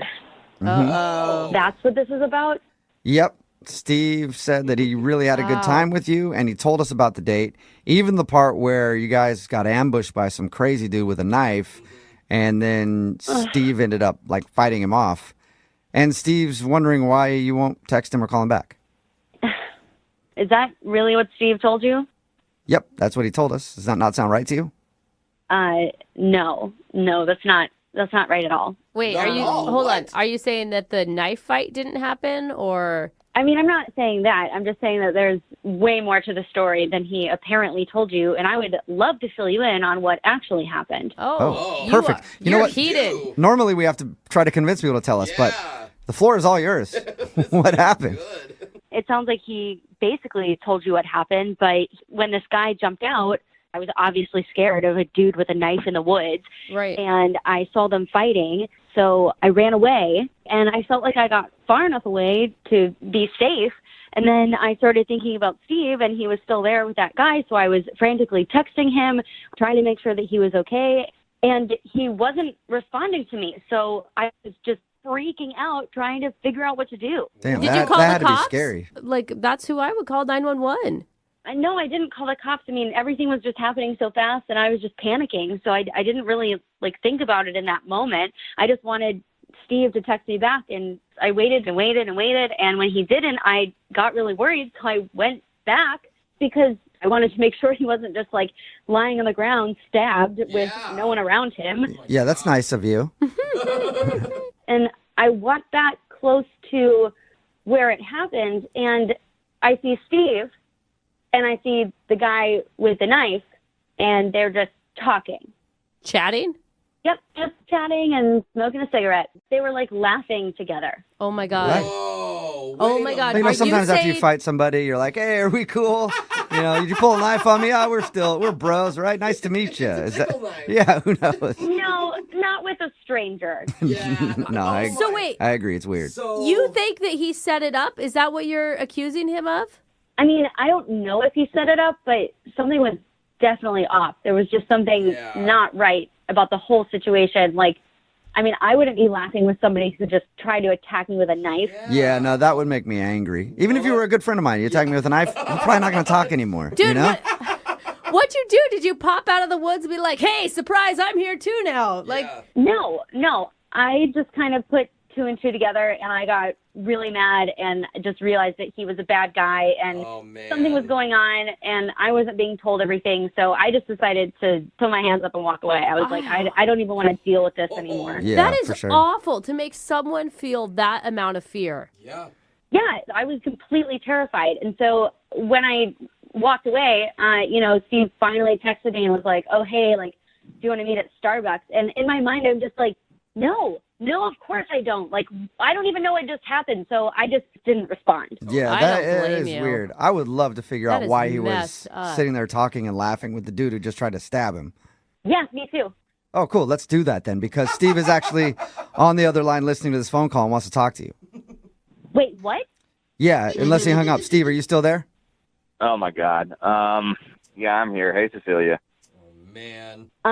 What the Steve? What was that? I don't even know what to say here. It's okay. Here's the thing. I really, really liked you. Cecilia. I really did. I thought you were really sweet. Well, are you going into explaining that you okay? I'll let you Hear explain. me out. Okay. Hear okay. me out.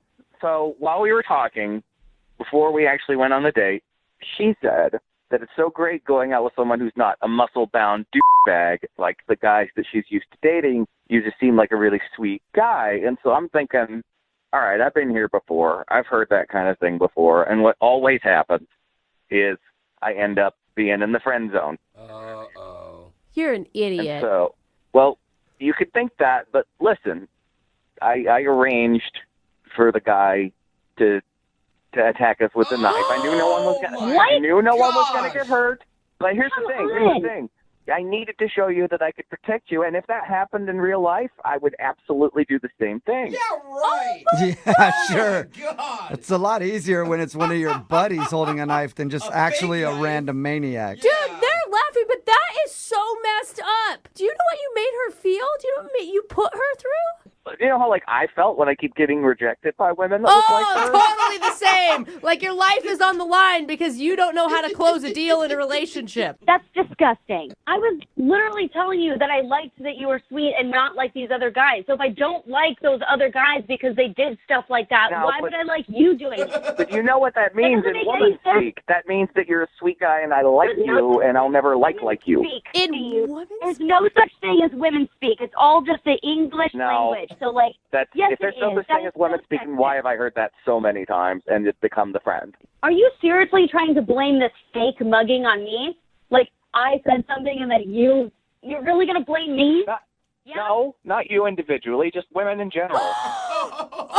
Blaming all women for you setting up your friend trying to stab. You know what I mean. You know what I mean. No, you are so lucky you're on the phone right now and not in real life. Well, in according to Steve, he'd person. be able to protect himself against you. So. I mean, here's the thing. What are you supposed to do if a girl thinks you're weak? You got to stand up and show her that you're not. And, I couldn't depend that somebody would just accidentally mug us. Just hope for a mugging. I never said you were weak, Steve. This isn't an You said you'd only dated muscle-bound guys. What was I supposed to think? Maybe that it didn't work out with those guys and I'm looking for something completely different. Yeah, and just because those guys have muscles doesn't mean they're weak. Like the strongest men I know are actually comfortable with who they are and don't have to prove anything. I'm comfortable with who I am. No, you're not. You are setting up muggings in the woods because you don't think that you're a strong enough man on your own. I do. I know I'm a strong enough man. I wanted to show her how strong I was. You're so confident, Steve. Like, have you done this with other women before? Like, set up fake mugging? No, but you know what? None of the other girls I've ever dated kept throwing at my face that I'm not muscular enough for them. What? I was never saying anything like that. I was answering your questions about what my exes were like. Now, because women don't say what they really mean, they've always got subtext. Steve, you are disgusting. It blows my mind that you think that you have to do this kind of stuff to impress girls. You know, okay? it blows my mind that you don't get that women want a strong guy.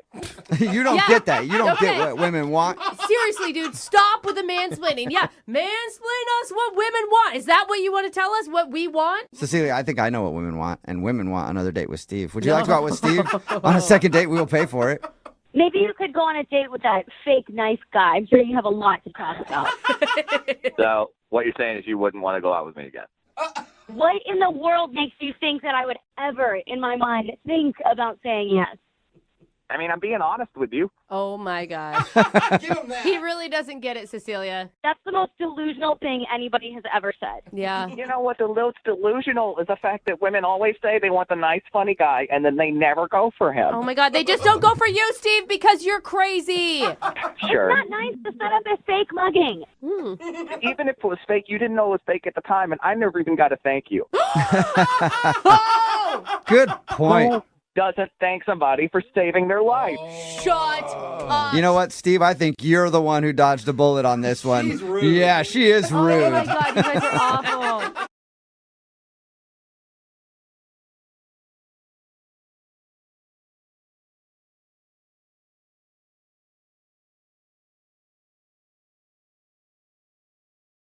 Need LASIK? Trust the experienced team at the LASIK Center at Evergreen Eye Center. No glasses, no contacts, no limits. What will you do? LASIK at evergreen.com. Moving 92.5. Brooke and Jubal's second date update. It's easy to miscommunicate via text message because you can't tell people's tone. Like sometimes you get a text message, don't put a smiley face in the right spot. It's like, oh man, do they think I'm mad at them now? Or like the other day when I texted my friend who owes me some money and I said, hey, I'm going to kill you and your entire family if you don't pay me. What? Again, didn't hear the tone. Oh. Didn't hear the tone. And then next thing I'm explaining to the cops, like, it's just a big miscommunication, you know? And Winky I probably face. shouldn't say anything else about it because I got a court date coming up, so I probably shouldn't talk about that anymore. But it is hard to tell things via text message. And Dennis, who's on the phone with us, thinks that he might have screwed up his chances with a girl named Jordan because of a texting error. We'll find out about that in just a second. But first, Dennis, what's up? Hello. Hello. Before we get into the texting thing, let's just talk about the girl that you want to call. What's her name? Her name is Jordan. Cool. Where'd you meet lovely Jordan? I met her at a bar. Oh, nice. Okay. So is the date that you want to talk about at the bar where you met her, or you went out somewhere else? Well, I saw her and met her at the bar, and then we hung out there for like an hour. And then I've been hoping to get like an official date, but this is sort of like the introduction date. Like an Insta date right So- away. Okay. What was that like? I mean, why did you approach her? Did she approach you? I was at the bar with a group of friends, and it was my turn to get the round of drinks. So I go up to the bar, and I see this very beautiful woman.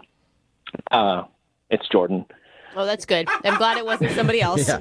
And she was standing behind Jordan, and I was like, wow, I got to talk to her. And then unfortunately, Jordan started talking. I was like, I guess I'll just deal with these scraps. Okay, so you went to get drinks, and then that's when you saw her. Yeah, you know, I saw her. I complimented her on her shoes, and I asked, "What are you drinking?" And she said, "I'm having a Cosmo."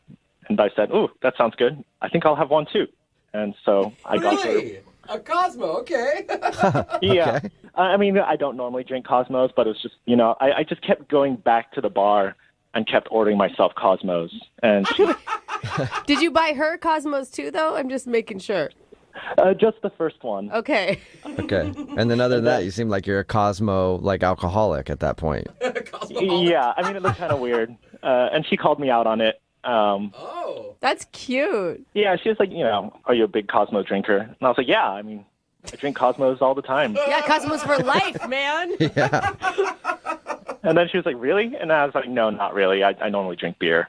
But it was a good excuse to talk to you. Oh, Okay. that's cute. And smart. And it seems sincere. What was her response to that? She thought it was pretty cute. And she's like, oh, I mean, that's weird, but it's nice. All right. Hopefully You're weird but nice. Yeah. That's always a good compliment. Hey, weirdo, but I still think you're a good person. Yeah. So you had a enjoyable conversation with her, though. Yeah. I mean, and then on the third trip, I offered to buy her another one, and I sort of ditched my friends and sat next to her.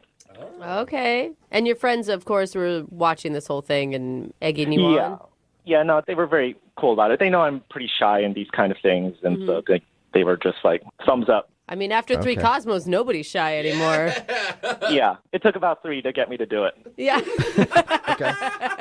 So how did the night end for you guys? I mean, she said she had to go meet some friends, and I was like, oh, boyfriend? And she was like, no, I'm meeting with a girlfriend. And I was like, oh, fantastic. I'd love to, hang out with you sometime. And we exchanged numbers, and that was that. We texted a bit afterwards. Okay, and is that when the texting mistake happened that you talked about in your email?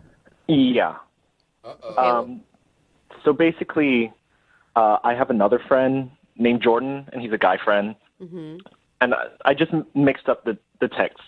He messaged me that he went out with a new girl last night, and I joked. I texted him and said, you should probably get an STD check. They're like $75. Wait, and that went to her? Please tell me you texted that to her. Yeah. What did she write back? Like, why? Is she even talking to you? The first response was like ... Yeah. Yeah. And I was just like, when I realized my mistake, I was like, oh my God, I'm so sorry. That was a joke. I have another friend named Jordan. Totally did not mean to send that. And it just made me look more and more guilty. Yeah. She totally thinks that you're writing to some girl telling her that she needs to go get an STD check because she slept with you. Yeah. Yeah. All right. Well, I could see why she's not going out on a date with you. Yeah. Yeah, I mean, so it doesn't look good. And so that's why I contacted you guys, because she seems really great, and I feel like I would be missing out if I didn't try to... Give her an STD? Get her. No, go on a date with her. No, really, though. Okay. You're clean, though, right? Like, I mean, whatever you had in the past, you've gotten taken care of. I've never had anything. I'm very clean. Okay. Well, it's time to live. It's time to live, Dennis. It's time to live. All right, well, we'll play a song, come back, call her, and see if we can get you another date in your second date update, okay? Okay. All right. Dude, look what you just made me do. Moving 92.5. Brooke and Jubal in the mornings. Second date update. Today's second date update is a lesson to always double check your text messages before you send them. It's a good lesson in life. Yeah, you send some missed texts sometimes. Usually there's something you can get out of, unless, of course, you're telling your date that she should go get an STD check. And probably hard to talk your way out of that one, right, Dennis? Yeah. If you're just joining us, Dennis is on the phone. He wants to call a girl named Jordan. They met at a bar. He was drinking a bunch of Cosmos to try to impress her because that's what she was drinking. And then they talked for about an hour. They exchanged numbers, and that was it. That was their date. But they were texting back and forth after, and his buddy named Jordan texted him and said that he had hooked up with somebody. And Dennis responded, you should go get an STD check now. It's like $75. But he sent it to the wrong Jordan. The girl that he was talking to got that text, and she stopped talking to him. So we're about to get her on the phone right now and see if we can explain and maybe get Dennis another date. I don't know that this is going to do any good, Dennis. I mean, like you said, you tried to explain already, and the more you explain, the more guilty you look. Now you're having us call her. I figure it's just a Hail Mary. Like meeting her, she's just so beautiful. She's definitely out of my league. I'm just doing what I can. Okay. Now, I could call her and pretend like I'm from a doctor's office and say, hey, we haven't seen you yet for your STD check. I'd like to get you in here. No, please don't do that. Yeah, that's a good choice, Dennis. All right. Well, I'll dial her phone number right now, see if we can get her on the phone, okay? Okay. All right, here we go.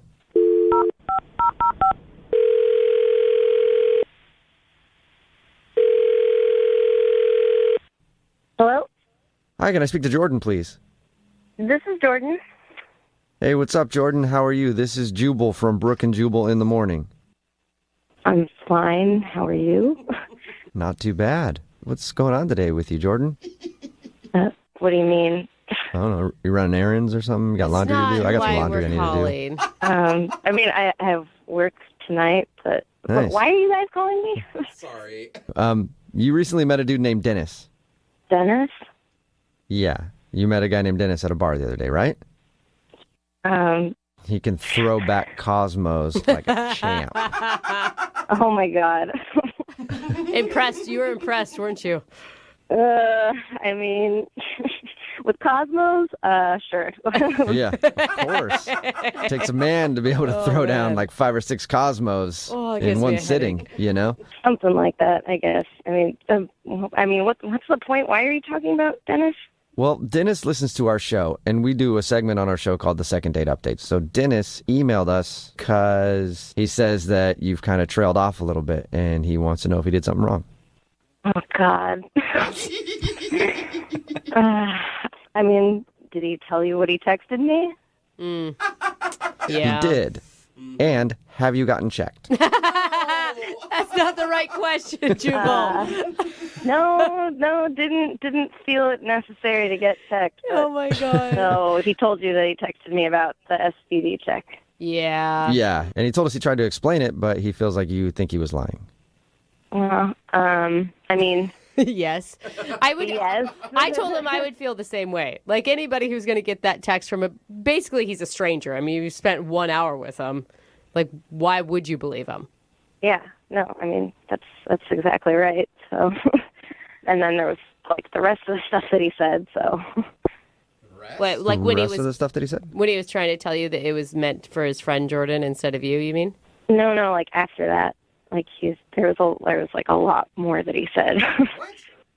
About what? He told us that he sent you that STD joke, and then he was like trying to over-explain, and it seemed like he was lying. That's all he told us. Oh yeah, I mean, it got like way worse after that. Like I don't know what is up with him. Like it was really weird. Wait, how can it get worse than you should go get an STD check that costs $75? Like that seems as bad as it could get to me. Oh no, like he kept going. Like he told me a whole bunch of stuff. Like what? So he sent, the STD thing, oh my God, sorry, it was a joke, a friend, blah, blah. And then he started, without me asking, like he was telling me basically like his sexual history. Wait, like how many partners he's had and stuff? Yeah, like exactly that. Like he was like, oh, I like haven't really been with that many girls.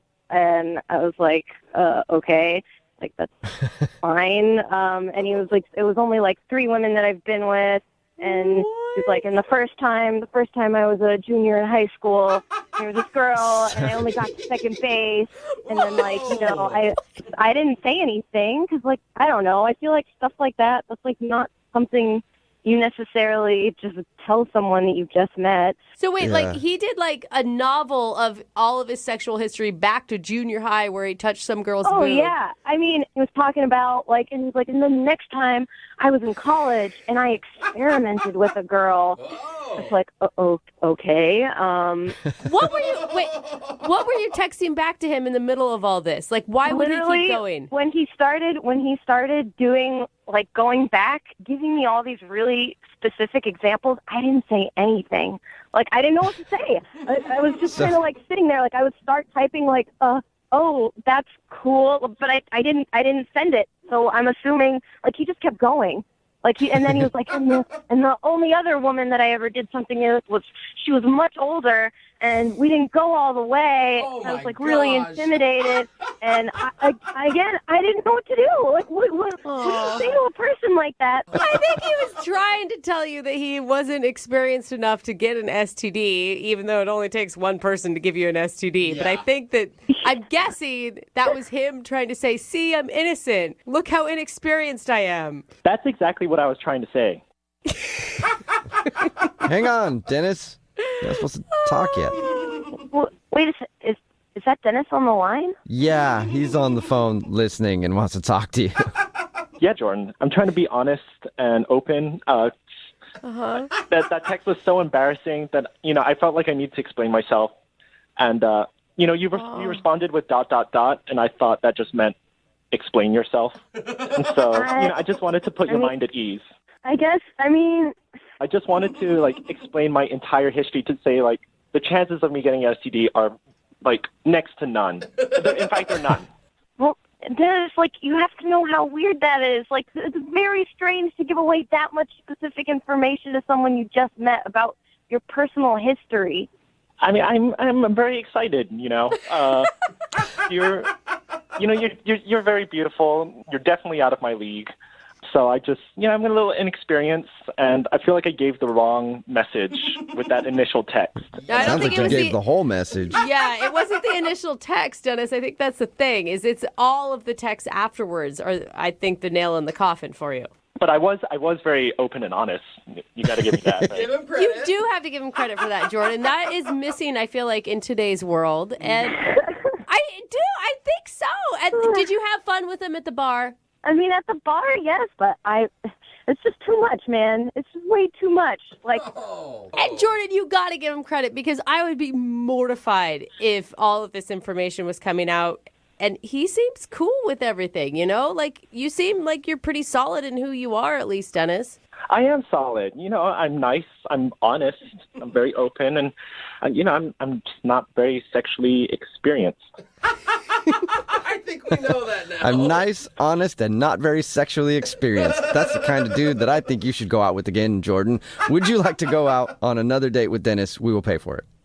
I don't know. I mean, sure, I appreciate Dennis that you're like an honest guy, but I'm sorry, he's just too like socially awkward. Like he just doesn't know what to say. I guess in like a romantic situation, and quite frankly, that's just not really something I'm looking for. Like I don't have a desire to be like romantic teacher dating person for someone. Like I can see that I'm sorry, but it's just not. It's not what I want. But if I got better at it, would you be open to revising that statement? Wow. So direct. And how do you plan on getting better at it, Dennis? Yeah. I think just practice. Like I can meet other people, but you seem really terrific, and if I just circle back. He's so awkward. I feel like Dennis is going to get arrested in some prostitution ring. Yeah. I mean, Dennis, like, very sweet of you. I'm very flattered that you've taken such an interest in me, but I won't pretend like I know the future, but I just get the feeling this is just not it for me.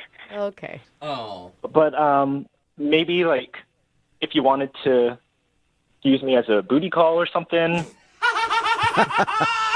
There you go, Jordan. Oh man. Hey, doesn't that turn you on, Jordan? Aren't you ready for that? The thought of a very inexperienced man in my bed. Dude.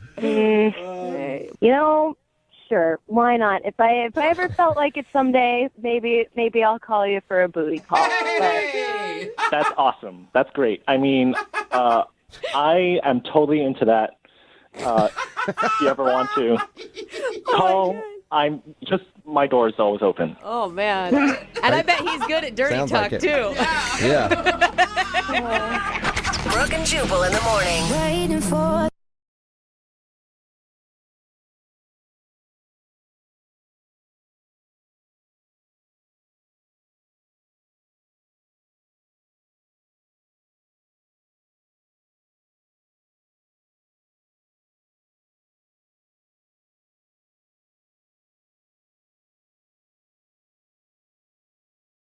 Moving 92.5. Second date update. We have a woman on the phone for a second date update today, and her name is Melanie. Okay. And this is such a coincidence because my mom's best friend's daughter has a hairstylist whose youngest niece also knows a Melanie. I don't. Knows That's a Melanie. that's not Yeah. So, how coincidence works. Hey, Jeff. Not even like Are- 6 steps of separation. No. That's...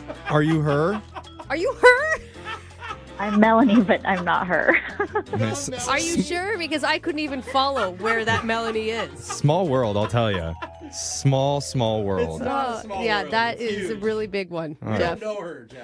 Hi, Well, Melanie. I don't know. Hi. So, Melanie, tell us about the guy you want us to call today. What's his name? His name is Jason, and Oh my God, I know Yes, my mom. okay. No, you don't Jeffrey. know Okay. the guy. All right. Wow. Sorry, Melanie. Go It's ahead. going to take a while, Melanie. It's okay. Tell us about Jason.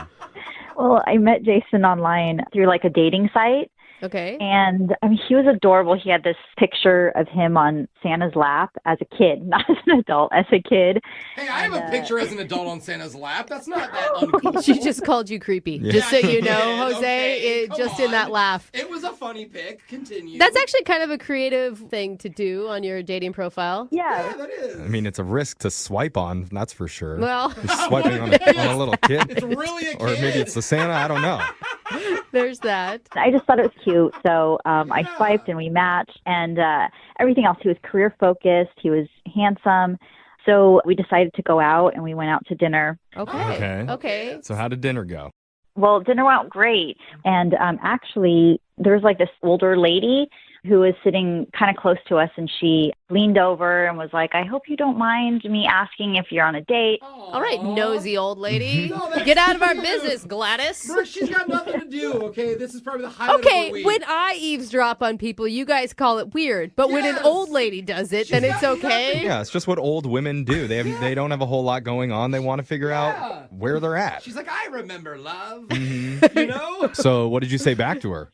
I did tell her we were on a date. Mm-hmm. So then she said that we would make gorgeous babies together. Oh, dang. That was quick. All right, She's old like, lady. if you guys want to like go into the room over there, like I think I saw a handicap stall. I'll just hold down the table for you. Let's make this happen. No, Granny. So Granny approves. Yes, and the rest of the night it went really well. It felt very comfortable. We were laughing. We were having a great time. So did anything weird happen in your mind during the night? Well, he then said he had like a surprise for me. Oh, Ooh. okay. I love some And you're still at the restaurant at this point when he says it? Yeah, we're finishing up at the restaurant. Okay. So we go out to his car, Uh-huh. and then he opens the trunk. Okay. Oh, this is an interesting surprise. I was a little weirded out by that. I saw this episode on 2020 last night. But then he pulls out this telescope. A telescope? Yeah. Could also be Oh, creepy. cool. No, like to look at the stars, you mean? Yes. Oh, okay. Not to stare into other people's apartment Sorry, buildings, you guys. That's where I went. I'm like, uh-oh, this guy's looking into people's houses. So we actually go over to this hill near the restaurant, and he's like, I just want to show you these constellations, because he really enjoys looking at the stars and things like that. Yeah. I wonder if he did that by accident or if he always just carries around a telescope for his dates just to bust it out at the perfect moment. Who cares? It means that he likes you and he wants to do something romantic. Yeah, I was wondering why he had that in his trunk, but he had said that he only brought it out if the date was going to go well. Oh. And so he felt like the date was going well, and so he wanted to show me one of his hobbies. Well Oh my done, God. Melanie. You guys totally made out on that hill, didn't you? There was a quick kiss, for sure. This is all so cute. That's why, like, from the beginning, I'm like, wait, he's perfect for online dating. He's perfect on the date. He does something romantic. We're all so jaded that I'm like, there's got to be something wrong. I agree. He's got to be lying about something. The fact that there's nothing wrong is what's wrong. So how did this date end? Well, I was honestly ready to go home with him that night. I mean, Yeah, you were. it was so romantic. You're like, I'll show you some stars. 4 stars. That old lady with the gorgeous baby idea was on to something. Yeah. Yes, but you know what? He never offered, and I don't know. So I'm kind of torn because he was respectful. He brought me back to my house, but there was no kiss, just a nice hug. Okay. So how long has it been since you were last in touch with him? It's been a couple of weeks. Mm-hmm.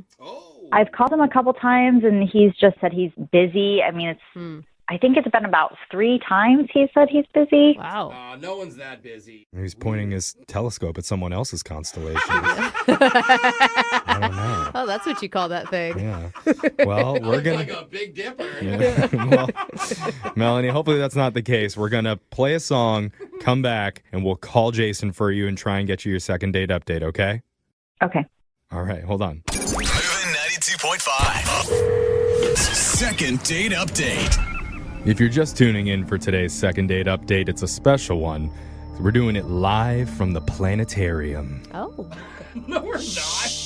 Jose, not so loud. And there's Orion. Ah. And there's Orion's belt. Uh-huh.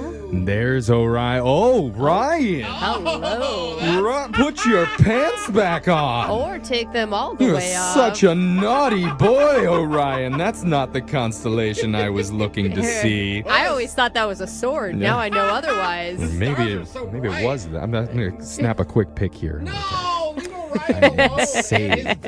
Okay.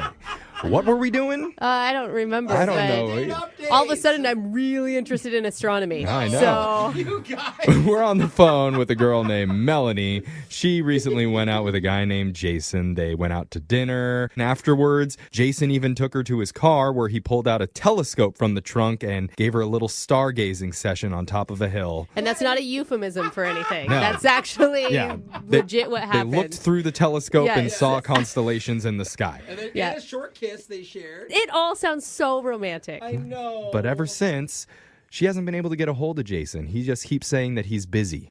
Melanie? Yeah. How you feeling going into this call? A little disappointed. I mean, I'm done dating immature guys, and he just didn't really seem like that. You know, I thought he was the real deal, and I want a guy who's not going to play games, you know? Yeah. And who has a huge telescope. Yeah. What every woman wants. That's It's always a plus, right? All right, so we're going to call Jason right now, dial the number, and see if we can get you your second date update, okay? Okay. Okay, here we go.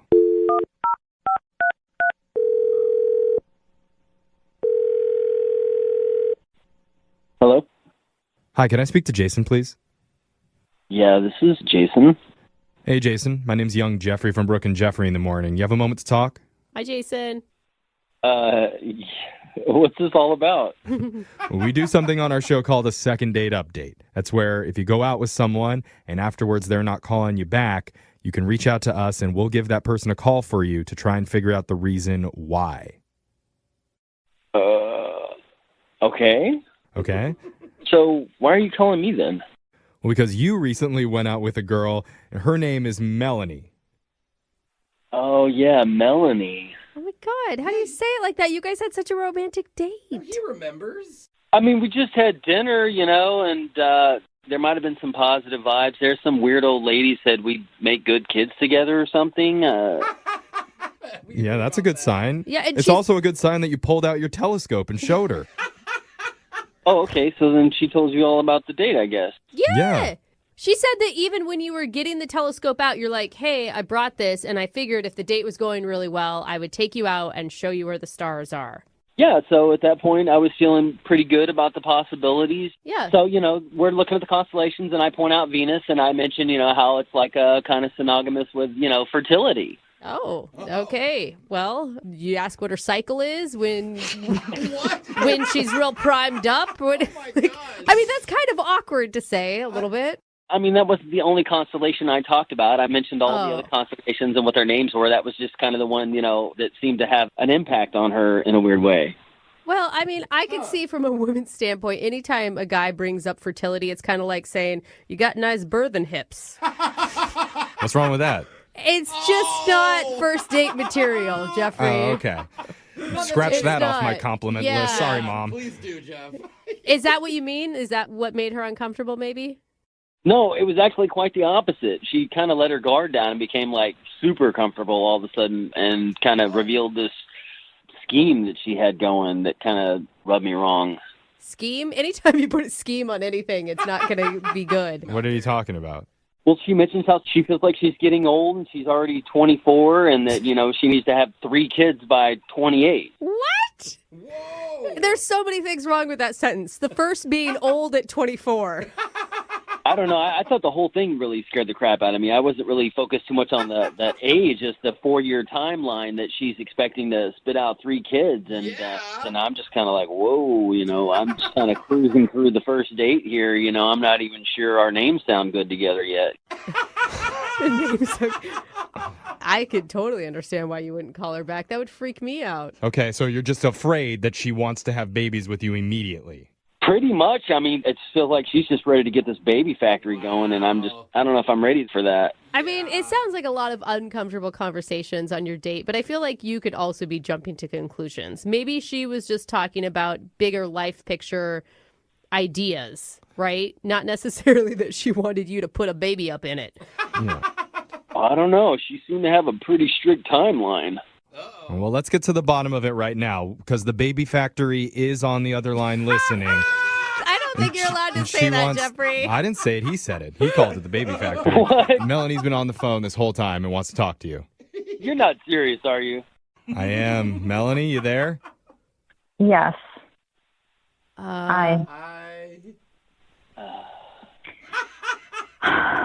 This is so awkward. I'm sorry. I didn't know you were there. I was just telling it kind of like how I saw it. Jason, I'm really unhappy right now because I thought you were more mature than how you're sounding on the phone. I mean, like, just because I said that I wanted to have kids doesn't mean I want to have them with you. We're going to have them somewhere, and... Melody, you have to understand that's pretty intense first date conversation. It kind of just felt like the natural time to say it. I mean, he was talking about fertility, and then the older lady was talking about how we would have gorgeous kids. So it had already come up. So I thought it wouldn't hurt to bring it up. I mean, I could understand that. Yeah. That seems understandable. I mean, the stars were like literally aligning for you guys to have kids together.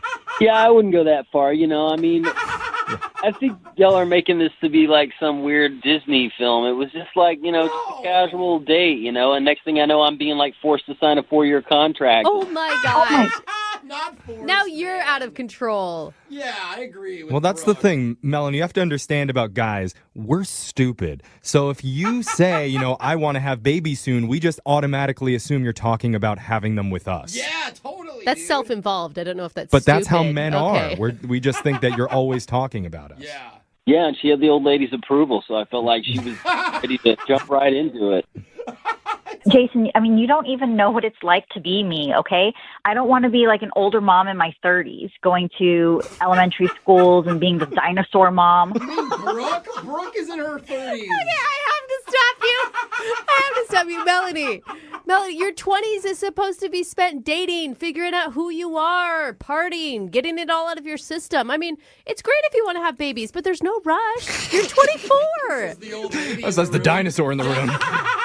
I mean, I'm not trying to make this personal to you. I mean, it's just how I feel. And Jason, that night I saw it in your eyes. I think you'd be a great dad. Aw. Oh my God. Jason, what do you think?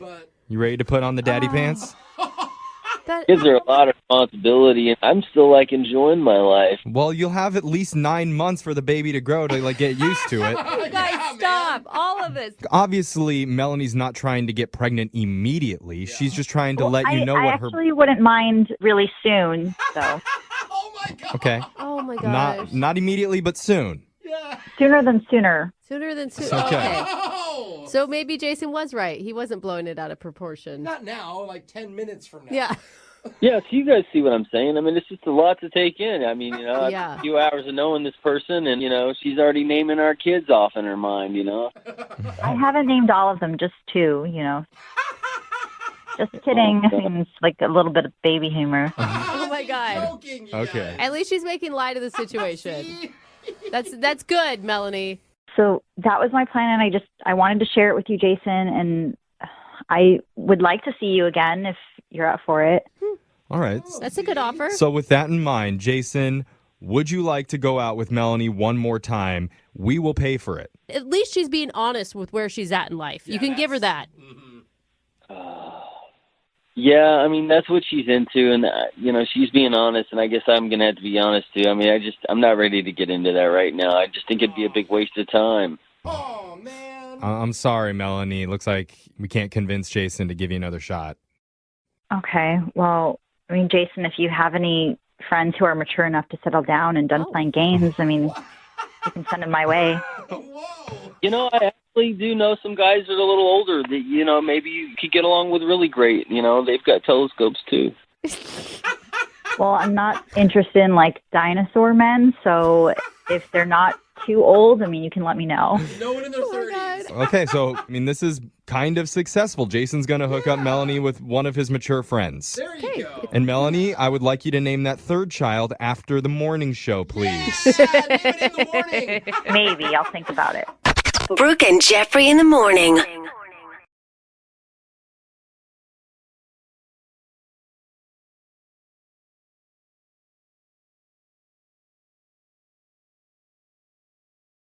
Bread and butter wines pair with the life moments you love, offering a rich and jammy Cabernet Sauvignon, a silky smooth Pinot Noir, and a buttery Chardonnay. Bread and butter wines are delicious. Find Bread and Butter wines in your favorite store.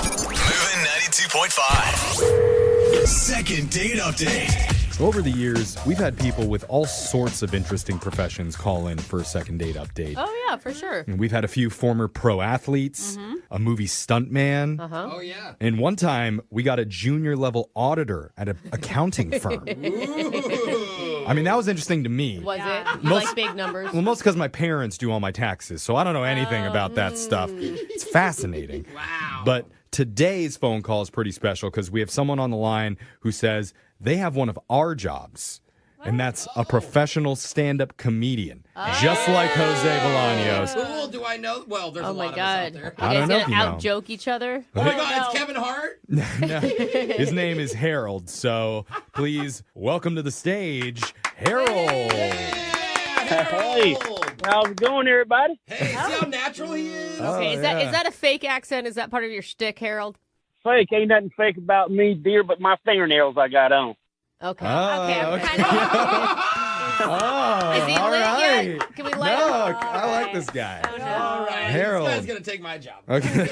Thanks for being with us, man. So, before we get into your date, first tell us about the girl that you met. What's her name? Oh, her name is Ashley. Ashley, okay. How'd you meet her? I met her through this dating app, but, that's a whole nother chick caboodle. Yeah. You never know how boring you are until you start filling out that darn thing, I tell you. Seriously. I feel like this is a setup. The whole thing, I feel for his next joke. But I agree with you. I'm telling you, though, but you know what? As I was filling it out, I kid you not, I realized, hey, wait a minute. There's millions, I'm talking billions of people out here who's not dating me. What the heck is their problem? Yeah. I feel you, man. Like, I feel that way all the time. I'm like, how come I only have 2,000 people dating me? Where are my millions? Exactly. So did she hit you up? Is she the one that reached out to you on the profile? Oh, yeah, I filled it out. I just want to meet somebody nice and get into a relationship. Yeah, that'd be great. A serious relationship to me is like freaking a marathon. It's all stupid. Oh, huh? Okay. I thought you wanted to be in a relationship. Yeah. Well, I'm just saying I wouldn't mind being in one, but for the most part, you got to go through all this foolishness. Okay. Can we just focus maybe a little bit? I'm really enjoying your perspective on life, Harold. But can we get to your date with Ashley? Yeah, but I just figured you want to know how I came about doing all of this. That's all. Well, okay, we get the idea. You met her online. So You could have said that. what exactly did you do with her? I mean, we went out to go eat to this restaurant. Harold, how was the conversation between you and Ashley? Because if it's like this one, I may know why she's not calling you back. It was a 10-hour date. I tell you, I'm going to make her smile and laugh throughout this whole evening. Okay. Are you saying that you ran a comedy bit on her? Well, not really a comedy bit. I just told her a few things that I believed in. Like, for instance, I told her, I said, you know what, Ashley? She said, what, Harold? I said, you're like a jellyfish. A jellyfish? Yeah, a jellyfish. And I said, your body's rudimentary, and I'm scared to get near it. What? That was a good one. That was what they call a Haroldism. Okay. So you're scared to get close to her body? This is where... Did she laugh? She chuckled after all get out. And then I followed it up with, I said, you know what, Ashley? She said, oh, what, Harold? I said, relationships are the darnest thing. They're 90% of trying to figure out where we're going to go eat at. Okay.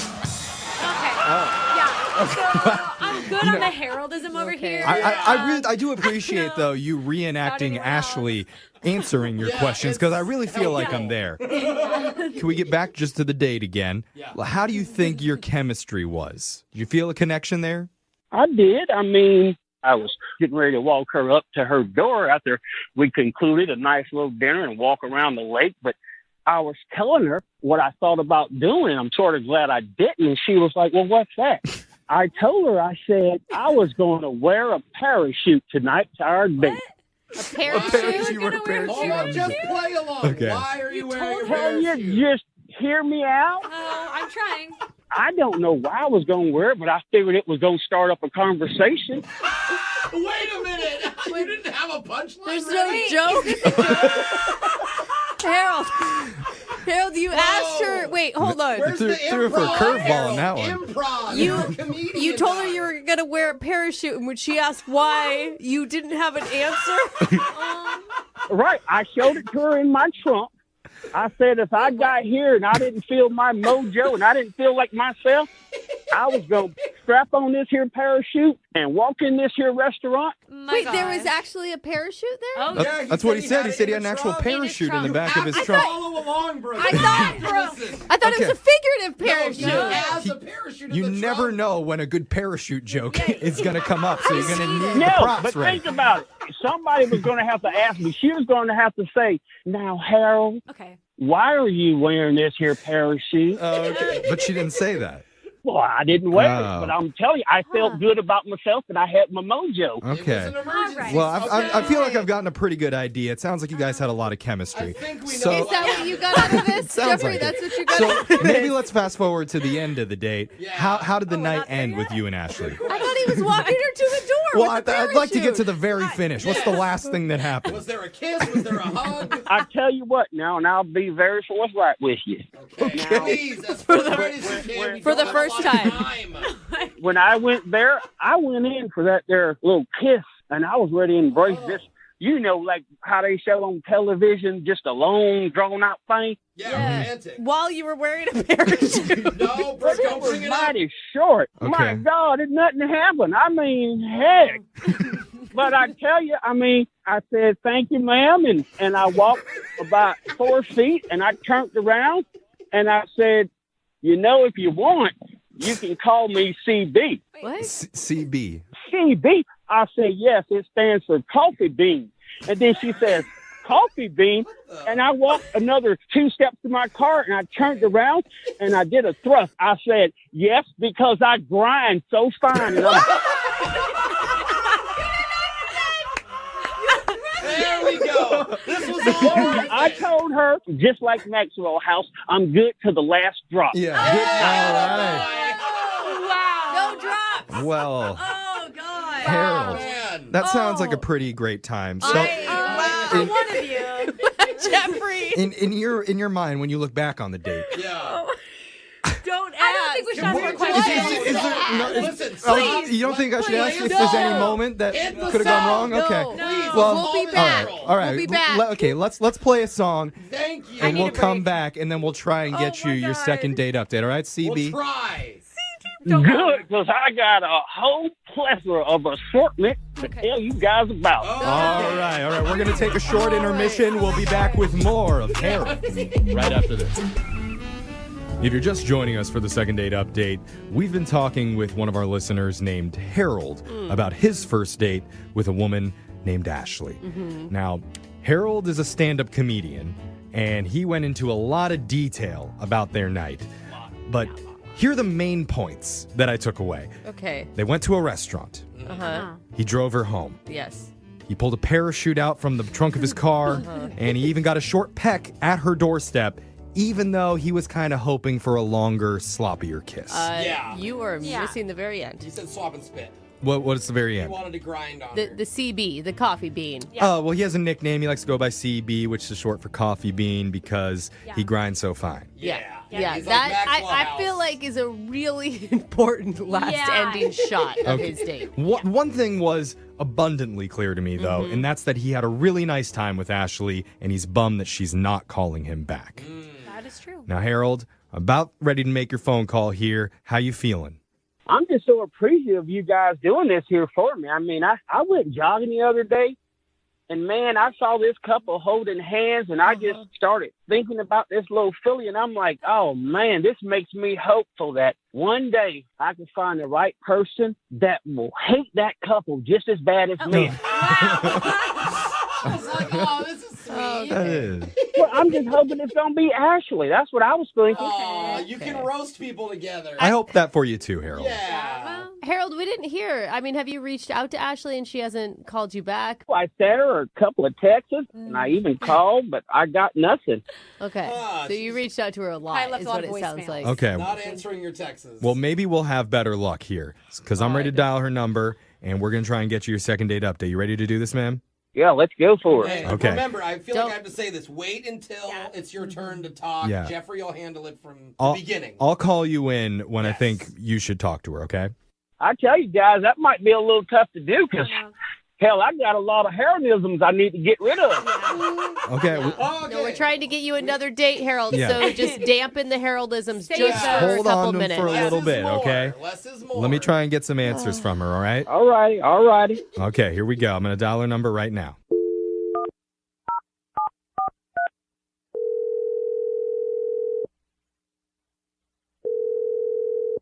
Hello? Hi, I'm looking for Ashley. Who is this? Hi, Ashley. My name's Jeff from the radio show Brooke and Jeffrey in the Morning. Who did you say this was? I'm sorry. It's okay. We're a morning radio show. Okay. We're called Brooke and Jeffrey in the Morning. And we're reaching out to you today because we heard that you love comedy. I'm sorry. What is this about, though? I'm confused. Well, we're a comedy radio show, and we have a friend of our show who also does comedy. That's your friend. No. Wait, she knows. Is this about that guy Harold? Oh, girl. It might be. Oh, no, I'm okay. Thank you. No, hold on. I'm sorry. I am fascinated to hear your side of the night. Yeah. He told us about your date. And what we're doing here, it's called a second date update. We're trying to help Harold understand what went wrong during your first date. Because believe it or not, he doesn't know. Yeah.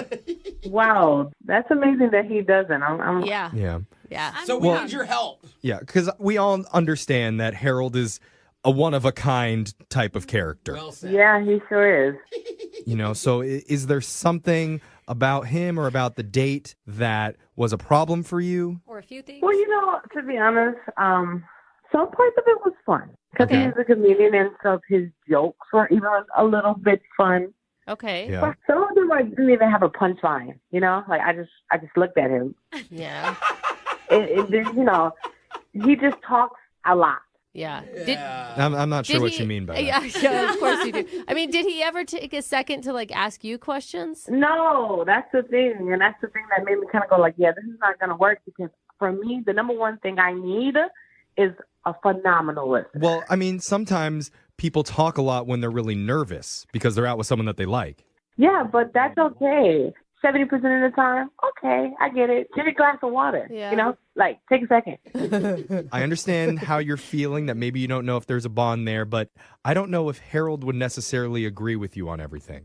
He probably would make a joke about it, to be honest. Well, Or try to. I mean, there may not be a punchline, but he'd try. He sounds like a sweetheart in his own way. Does he? How long can you last with that? A day? A week? No, I wouldn't even give it 5 minutes. So Well, maybe just give it 5 more minutes because I need to let you know that Harold is on the other line listening and he does want to talk to you right now. Oh my God. Are you serious, man? He has not spoken one word this entire time.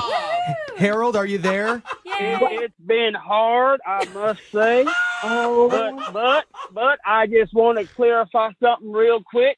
Now, Ashley, I hope you know when I talked about putting one arm around you, getting my other arm, putting it around you and squeezing you tight and just tackling you, I'll be honest, I was talking about relationships, then my mind went to football and I just went all haywire. There it is, distraction. That doesn't make any sense. Well, that's what happens when you're in love. Things don't make sense anymore. Things start running together. Can I ask, Ashley, was there any jokes that made you laugh of Harold's?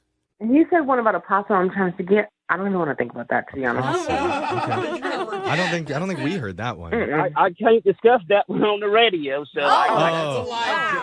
It's a live one? Okay. But I tell you, I mean, I would love to spend some more time with you so we can go over a few that was funny. No. Harold, you're missing the point, dude. Are you not listening to her? I'm going to make the next date all about her. That's what I'm trying to tell you now. How, Harold? How are you going to make it all about her? I'm going to just sit back, relax, put my feet up, have my guitar, and just tick along while she's talking away. Wait, guitar? That's not play a guitar? That's nice. Give her a little background track for her to talk over. I wouldn't be able to hear the answers if you play the guitar, Harold. Yeah. I mean, because you put me on the spot that I talk so much, I'm not saying a thing. I'm just going to listen to you. No, that's not what she wants either. That's exactly what she wants. She wants a man who is a very, very deep listener. You're not listening if you're playing guitar at the same time, You can do both. You can play guitar and listen. What? Harold sounds like a very multi-talented person. You darn tootin'. Tell him, Ashley. Tell him exactly what you want right now. Like, just listen to what I say. Ask me questions about me. Don't make me feel like you're testing out your jokes. Mm-hmm. Okay. Yeah. Do you want to give it a try right now, Harold? Why don't you ask her a question about her that has nothing to do with you? All right. Let's practice. All right. Yeah. Do you like whipped cream? What? Whipped cream. Don't laugh. Do It's you? a good question. Ashley? Yes, I do. Okay. Now, do you like the little whips? What? Whips? Like a leather whip now? I'm just trying to find out about her, guys. Yeah, okay. He's trying to find out about what types of foods you like. And whips. Ask her Like questions real about. whips. Ask her real questions, like about what she likes, what motivates her in life, what her now passions you guys are. are so picky. It's like, now there's to be specific questions. Okay. Let me ask you this most important question of them all. All right. Do you like Cinemax After Dark or HBO Plus? Okay. I like HBO Plus. Okay. Now we getting somewhere. We're not going anywhere, Harold. So, are we getting to the end? That's what we need to get to. Yeah. I'm gonna be honest with you. I'm I'm feeling some synergy here, guys. I am too, Harold. And you know what? That's why I would love to ask Ashley, would you like to go out on one more date with Harold? We will pay for it. Dinner's going to be free, and so are the jokes. Yeah. It's free comedy. The dinner sounds great, but to be honest, I don't think I can stand the headache of not being listened to. That's really a big thing for me. Yeah, that's not shocking. Oh. You want me to leave the guitar home? Oh my goodness. Or I can put it in the trunk in case you change your mind on the date. With the parachute. With the parachute, yeah. and the guitar together. Everything in there. Oh. Will you bring your ears I today? most certainly will. I have no problem with that. I just need to spend some more time with you. That's really sweet, Ashley. Dude, don't. I mean, your jokes were funny. Some of them. What? I mean, I'm going to be honest with you. You know, if you just eat a peanut butter sandwich, it's all good. But there is nothing like peanut butter, jelly, and banana. And Ashley, you're that banana. Oh. And you're the peanut butter and the jelly? Where's the bread? I don't think more romantic words have ever been said. Wait, are you actually changing your mind on this, Ashley? Are you actually turning? I don't know. I mean, he is kind of cute. Oh my God, this is working. I mean, boys and girls, do you hear that? Oh. He said it. There's some synergy up in this here air. I feel the synergy too. Okay. Oh, my All right. Ashley, we're sending you out one more time. Even if you change your mind, you're going out on one more date with Harold. Okay. Oh my God, you have to update us on this because I need to know how the second night went. Harold, are you feeling happy right now? I'm a little speechless. I can't even talk. Oh, that's exact. Keep with that. Stick with that. Go with that feeling. Brooke and Jeffrey in the morning.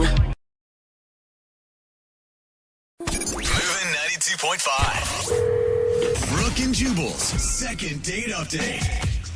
We get emails from time to time from people who want to do second date updates, but they're scared to use their name for whatever reason. They want to remain anonymous, like the guy on the phone for today's second date update. Won't even tell me what his name is. I said, fine, we'll give you an alias. How about Farkley as the name? And he said no. He just said he didn't like the name Farkley. Yeah, because he sounds like a golden retriever. But we can call him Dennis. So, quote, Dennis is on the phone, end quote. What's up, Dennis? Hi there, guys. How are you doing? Good, man. First of all, why the alias? Why don't you want us to use your real name? Well, I just prefer not to have that information out there. It's a public forum here on the radio. I, just prefer to keep it secret. Dennis, can I just ask you right off the bat, you're not married or anything, right? No, I'm not. I'm willing to say that. I'm not married. Okay, you're not married. Good. So why don't you tell us a little bit about the girl that you want to call today? What's her name? Well, her name is Kathy. Is that her real name or a fake name? I'd prefer not to say. That's the name I'm giving you. Well, I'm going to have to call her, so I'm hoping that's her real name. She's like, Kathy's not here right now. I don't know how to help you. Well, she'll respond to Kathy. Okay, so okay. All right. Where did you meet Kathy? Or can we know that? I met her where she works. Okay, and where does she work? It's a store in like downtown area. Okay, and do you work at said store as well, Dennis? I would rather not say. What are you going to answer for us then? We would like to get a little information from you. So far, you've told us that you met a girl whose name could possibly be Kathy. We don't know your name, and you won't tell us where the store is or what you do there. Well, I understand, just too much information might compromise myself or Kathy. So, I will do my best to answer as much as I can. Okay. Well, we're going to try to get to the bottom of how your date went, at least. So, did you strike up a conversation at the store and then ask for her phone number, or is that asking too much? Well, I'll say this. I'll say this much: that I did meet her. I did speak with her, and I found her to be attractive, certainly, and also very unassuming. I felt like she wasn't a threat. She wasn't a threat. What are you? I have to be cautious. That's all. I really have to be cautious. Okay. So what did you guys do for your day? I think probably know the answer, but what did you guys do when you went out?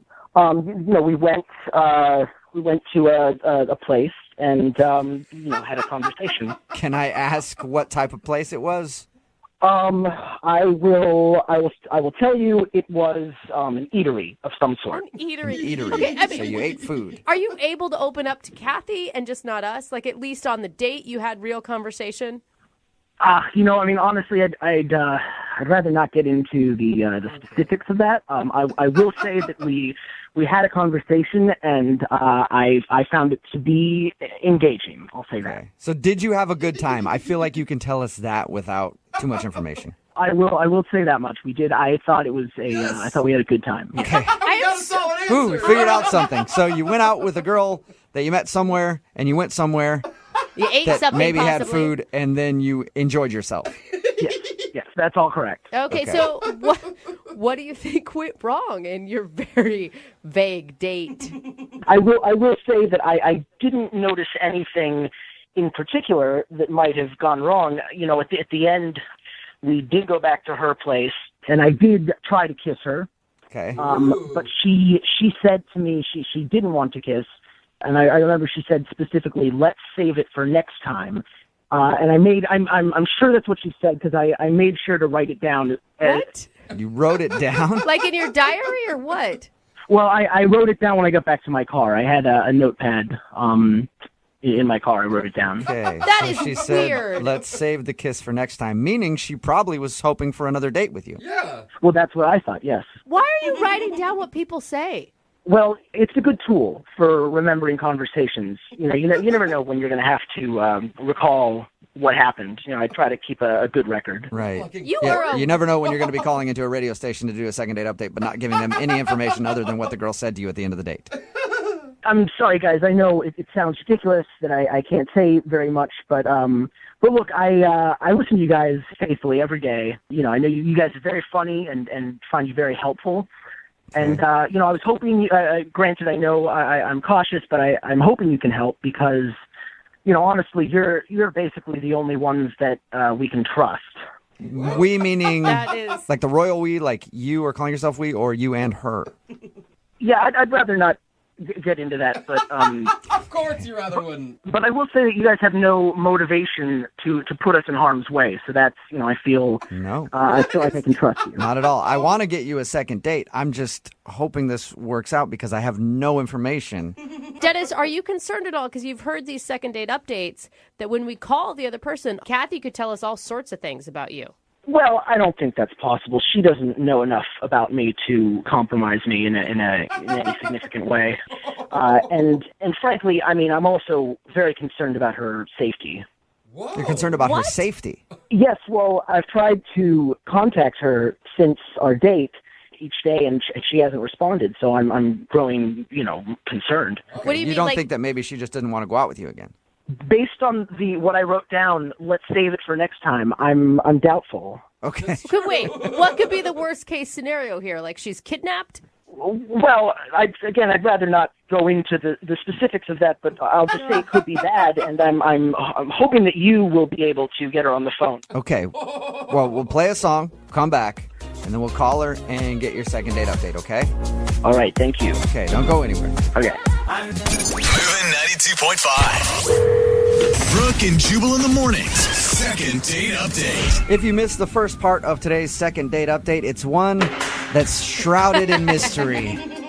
Dennis is on the phone. That's not even his real name. He asked to go by a different name because he doesn't want his real identity out there. He didn't really tell us much about how he met the girl that he wants to call or about the date at all. He didn't really tell us much of anything other than he had a good time and he dropped her off at the end of the night, tried to get a kiss, and she said, what did she say, Dennis? What were her words? She said, let's save it for next time. Let's save it for next time, which means that she was probably planning on another date, but now she hasn't called him back, and he's wondering why. And we're going to get her on the phone, and hopefully, maybe she'll give us a little more information about your date. Let's hope. Dennis? Well, we'll see. There's really not that much more that she could tell you than what I've already revealed. Okay, cool. Yeah, So this just sounds- no details at all. You tell stories like I do. No wonder my friends don't like hearing stories from me. It's like, how was your day? Yeah, it was all right. Not much happened. That's it. Okay, well, I'm going to dial her number and see if we can get her on the phone and find out what happened, okay? Okay, thanks very much, guys. I really appreciate this, and I hope you're able to get her. Yeah, let's see. All right, I'm going to dial her number right now.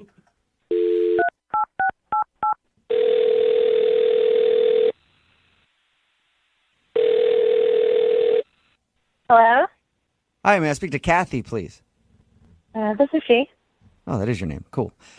What's up, Kathy? How are you? My name is Jubal from Brooke and Jubal in the Morning.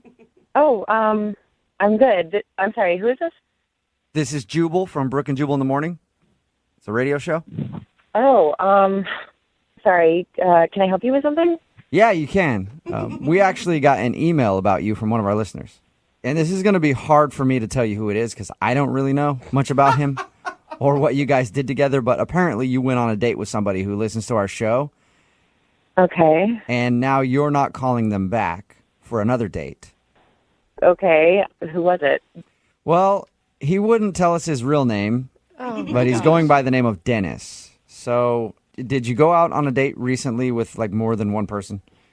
Well, you don't have any other information than that? I just know his name is Dennis. That's what he'll let us call him. He said that he met you downtown and that you guys went to eat. Somewhere.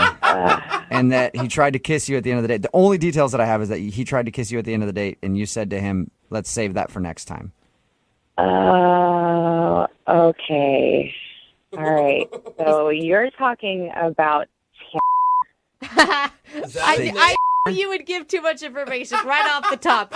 Yeah, I don't know anybody named Dennis, but I do know somebody that sounds familiar to what you're saying. That the guy told me his name was not Dennis.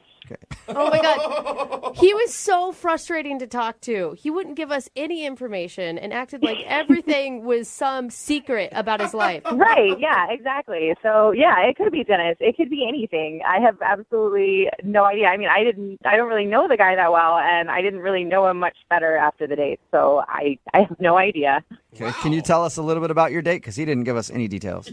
Oh, yeah, I guess I can. It's one of the weirdest dates, if not the weirdest date I've ever been on. So, okay. Really? So we were going to go out to eat, and he came and picked me up.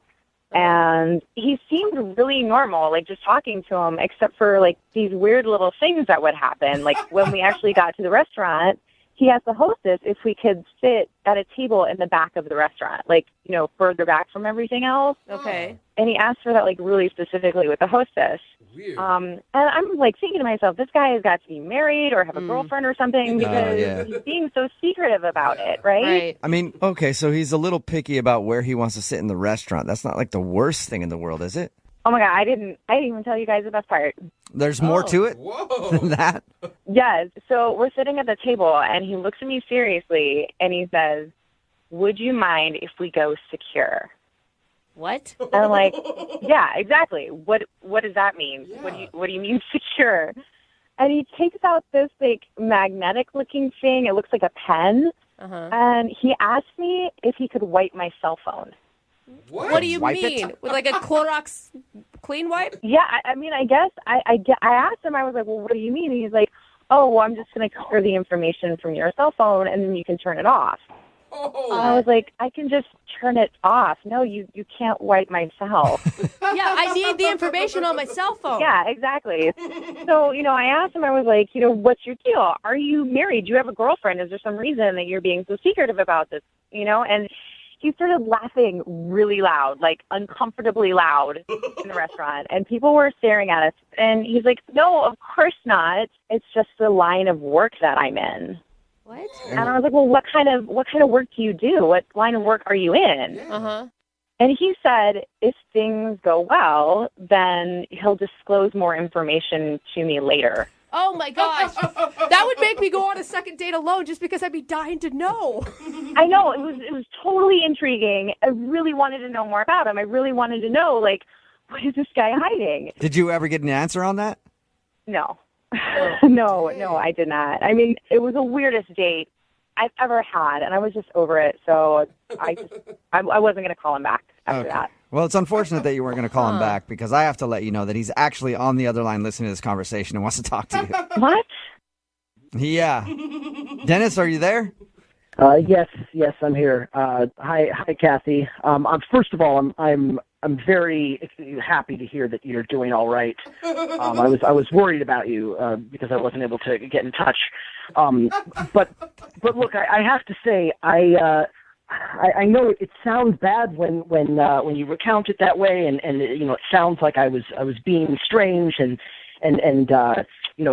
but all I can say is that if you knew more, you would know that I do have my reasons for what I was doing, and it really is best for all of us that I don't disclose too much information. Oh my gosh! I mean, is this really happening right now? You're trying to justify what happened? Look, I understand where you're coming from, but I just have to repeat. I mean, the more you know, the worse it is. The worse it could be.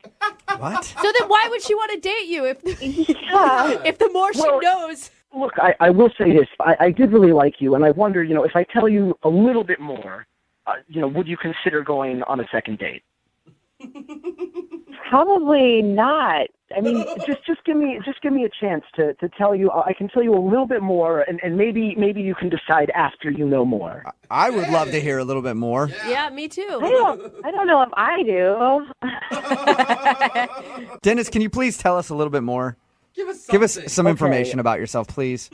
Okay. So Kathy, I mean, look, I really shouldn't be. I mean, look, so there are certain government agencies that are involved in covert operations.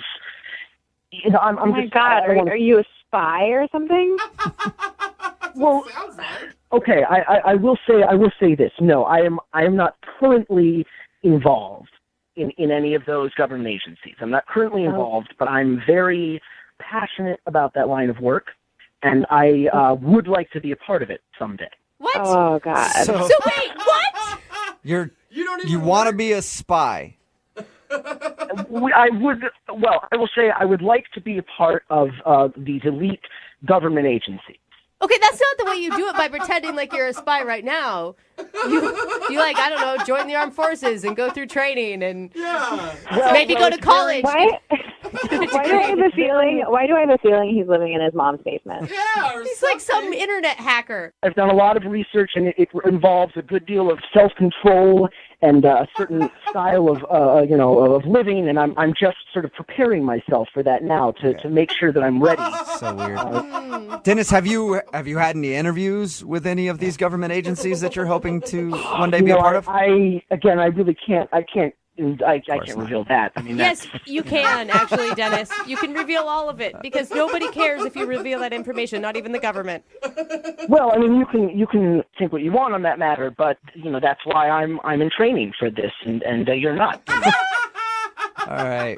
Well, Dennis, I'm going to ask the question to Kathy to see if she'll give me an answer.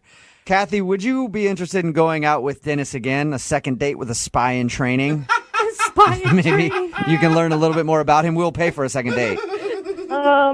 No, that's okay. I think so. But think about how you could brag to your friends about how you're dating a pretend spy. Yeah, I hear you guys laughing, and I understand. You might not understand what I'm dealing with, but I am confident that someday I'm going to have the job that I want. And Kathy, I'm glad to hear that you're okay, first of all. But I also, I'm disappointed that you don't want to do another date, but that it is part of the life that I've accepted. Part of the job. What you sign up for when your name is maybe Dennis and you're taking girls out on dates. It's not very easy, is it? It's true. It is a hard life, but I've chosen to accept it. Doesn't even get it. Brooke and Jubal in the morning.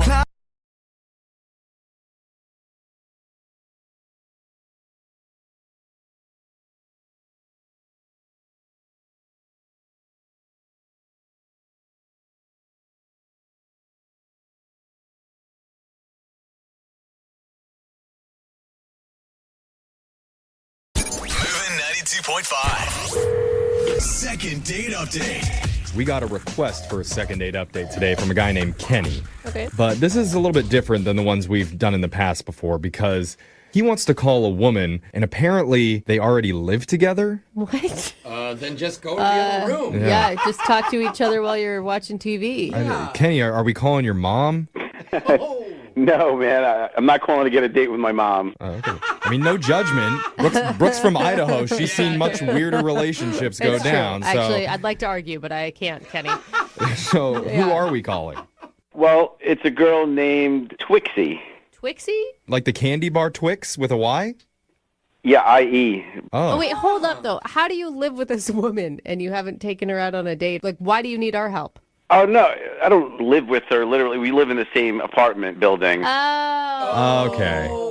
That makes a little I more thought you were sense. sharing the same bathroom Yeah. and she wasn't calling you back and it was like awkward silence. Okay, you do have the same address, just a different unit number. I get it. That's exactly it. Okay, so tell us about Twixie. How did you guys meet? I mean, I guess you probably met her there. Yeah, so, I seen her walking around and walking her dog, and she's got a really cute look, I mean, she's real sexy. Her dog? No. Oh, Twixie was. Oh, okay.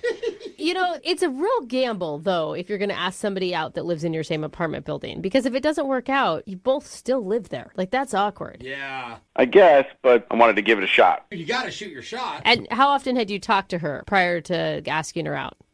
Pretty much every time I saw her, but it was just hellos. Okay, so All right. really no real conversation. Yeah, I mean, like every time I saw her, I couldn't keep my eyes off her, though. She's kind of an alternative girl with pink hair, just like a Twixie should be. Yeah, it fits her name. Yeah. Totally. So how did you end up asking out Twixie? Well, it was one of those situations where I was heading down in the elevator to go out, and she got in with her dog, and we went down, and I was just like, hey, do you want to go get a cup of coffee? Oh my God, you sound so casual. Were you nervous? What were you feeling? Yeah, I mean, I guess it wasn't that bad because I seen her a lot, so it's kind of like I already felt like she knew me, so that pressure was off. Okay. I could Okay. see that. There's some familiarity there. So what'd she say? Yeah, she was like, yeah, cool, I'm going that way. She was kind of nonchalant about it. Oh. I didn't get that, it wasn't what I was expecting, but... What were you really expecting, though? Like, Woohoo! Yeah! Ask me, did you hear that, doggy? I love coffee!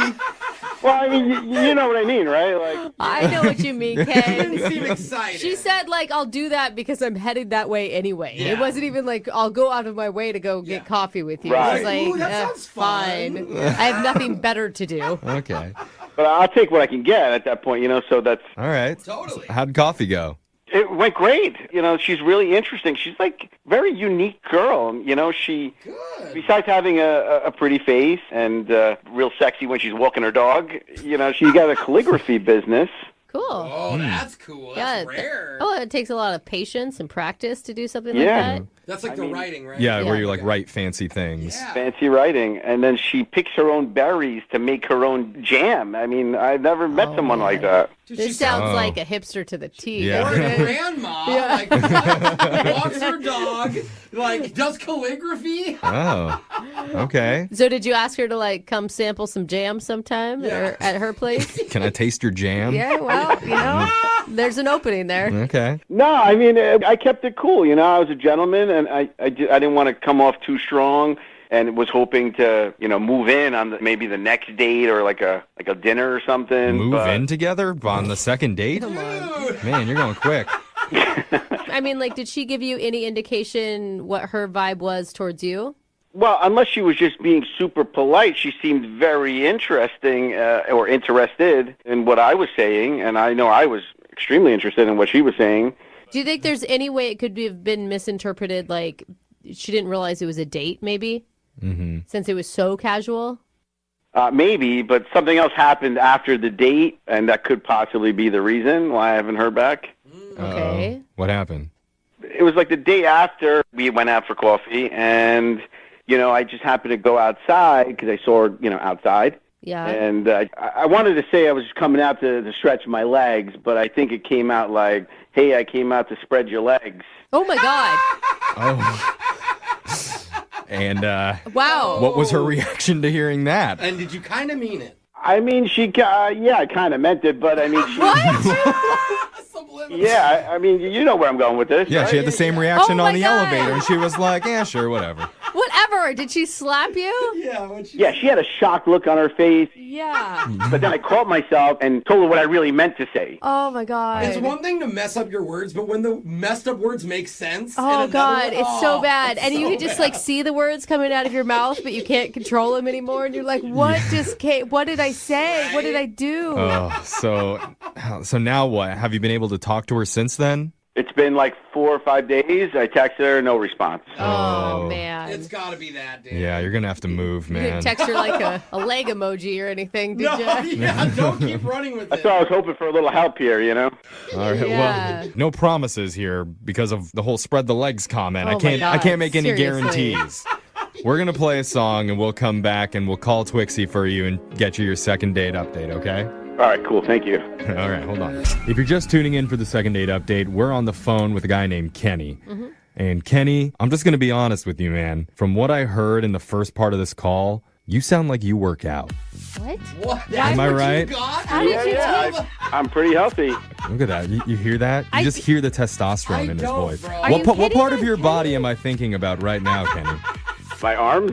It's the quads. Oh. Then it was the traps after that. That's okay. Surprised it wasn't the glue. I'm still impressed with you. Thanks, man. I appreciate it. I mean, they went to coffee. How did you get working out of any of this? How did you not? That's the first thing that I heard. It was like a coffee date. He met her at the apartment he Okay, lives well, in. yeah. So Kenny did meet a girl, probably after he finished working out, who lives in his apartment building. And this girl's name is Twixie. They got coffee together one morning. He learned she has a calligraphy business and makes her own jams. But there was an awkward moment the next day when he saw her outside and he meant to say something cool and casual, like, I just came out here to stretch my legs. Which is so cool, but a cool term. It is casual, though. Yeah, but instead that came out, I came out here to spread your legs. Oh, no. Which, That is just not good. yeah, Again. it probably would have worked on me, but Yeah, right? Twixie didn't have the same reaction, and she's not responded to his man. texts after Your that. legs would have already been spread. Oh, that is oh, true. Both of you. So now Kenny's worried he may never get to taste Twixie's sweet, sweet jams. Why are you so weird, bro? That actually makes That's a sense to true me. thing. She Yeah, makes that's true. jam, but Hey. you say it like that. Kenny, have you apologized over text again for the misspeaking? No, I mean, I didn't want to harp on it, so Yeah. I just kind of played it off like it was a joke, and I didn't mention it again. But, it's bumming me out because I really like this girl, like And you haven't run into her at all at the apartment building since this incident? I've been looking for opportunities to, and I just haven't seen her. Okay. She's avoiding you. Yeah, I think you're right. For sure. Yeah. Well, let's call Twixie right now, and then afterwards we'll compare workout routines, okay? All right, you got it. All right. But first, let's handle this. We're going to dial the number. Thanks. Here we go.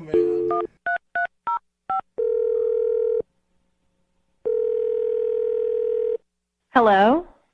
Hi, can I speak to Twixie, please? Yeah, this is her. Hi, Twixie. My name's Jeffrey from the radio show Brooke and Jeffrey in the Morning, and I've got a hankering for some mixed berry preserves. I heard you're my gal. Okay. You sound a little confused. I take it you don't sell your jam on the regular, Twixie. No, I don't. Sorry, I'm a little confused. Yeah. So we're calling because we're doing something called a second date update. Basically, a friend of our show emailed us about you, a guy who lives in your building. His name's Kenny. Oh. Yeah. That was a long O there. Not in a good way. Yeah. So. You remember him, Twixie?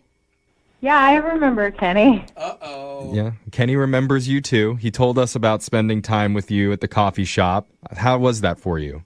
Oh, he said that. Okay. Yeah, he told us all about hanging out with you, and he really had a good time, but he's wondering why you're not calling him back. Interesting. Yeah, we had coffee. Did you count that as a date? It was sort of like not a date, but sort of date-like. Yeah. Like a pre-date, almost. Like a kid. Yeah. Right. I mean, her dog was there, so it was like a third wheel was along, so it's not like a true first date anyway. Got it. See, we know a lot about you, Twixie. Yeah. Is that all he told you? Well, it's not all he told us. He also told us about an embarrassing interaction he had with you the following day, where he came out and he fumbled his words.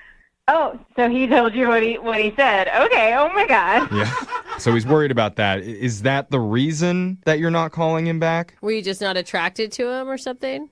No, so I did think he was cute, and I had a good time on the coffee date, but afterwards I realized, I don't really know a lot about this guy, and I happen to be friends with our property manager. Okay. So I, did what any girl would do. I just said, hey, do you know this guy? I had a impromptu coffee date with him, and my friend was like, yeah, well, he seems like an okay guy, but he had a weird request. And I was like, well, what was that? And my friend was like, so he requested to bring 2 large freezers into his apartment. The ones where the lid opens up? Yeah, like a... people put them in their garage? Yeah. Oh, my God. We used to have those. Okay. But why would you have 2 in your apartment? That's true. That's you where I have lived one of with my those when you're a parents. family of 5 or a family of 6 and you go to Costco a lot. Right. Yes, exactly. Not when you're living by yourself in a 1-bedroom. If you just went through a breakup and you're really sad, you need a place to put all the ice cream. So let's not jump to conclusions. Oh, my God. But I don't know. Why would this guy need it? I don't know why. I asked my friend, and they said it was none of their business, so they just approved it. They approved it. He has 2 chest freezers. So I don't understand, though, why you're not calling him back because he has freezers. That's weird to me. At the risk of sounding corny, I don't know, maybe he's a murderer. I will say chest freezers do always give out the vibe that there's a body in there, even if it's somebody's in the garage. You're worried that maybe he's a secret murderer, and that's why he asked the apartment building to bring in chest freezers. That's just what came to mind. I think most girls would think that. I mean, I kind of had a knee-jerk reaction, too, when I heard 2 freezers in, a 1-bedroom apartment. Really? Yeah, it freaks me out for some reason. Yeah, it's not logical, and I've probably watched too many bad movies, but it just seems real strange. Well, I don't know why he would need them either. Maybe we should just ask Kenny. I think so. Kenny, you murdering people? Put them in your freezer? They usually say yes when you ask someone. No, of course not. I mean, that's ridiculous. Why would you even ask the manager about me? What is going on? He's on the phone? Yeah, I called about you. Yeah, that's how these second date updates work, Twixie. We should have told you that Kenny's been on the other line listening this whole time. Oh, my God, no. Yes.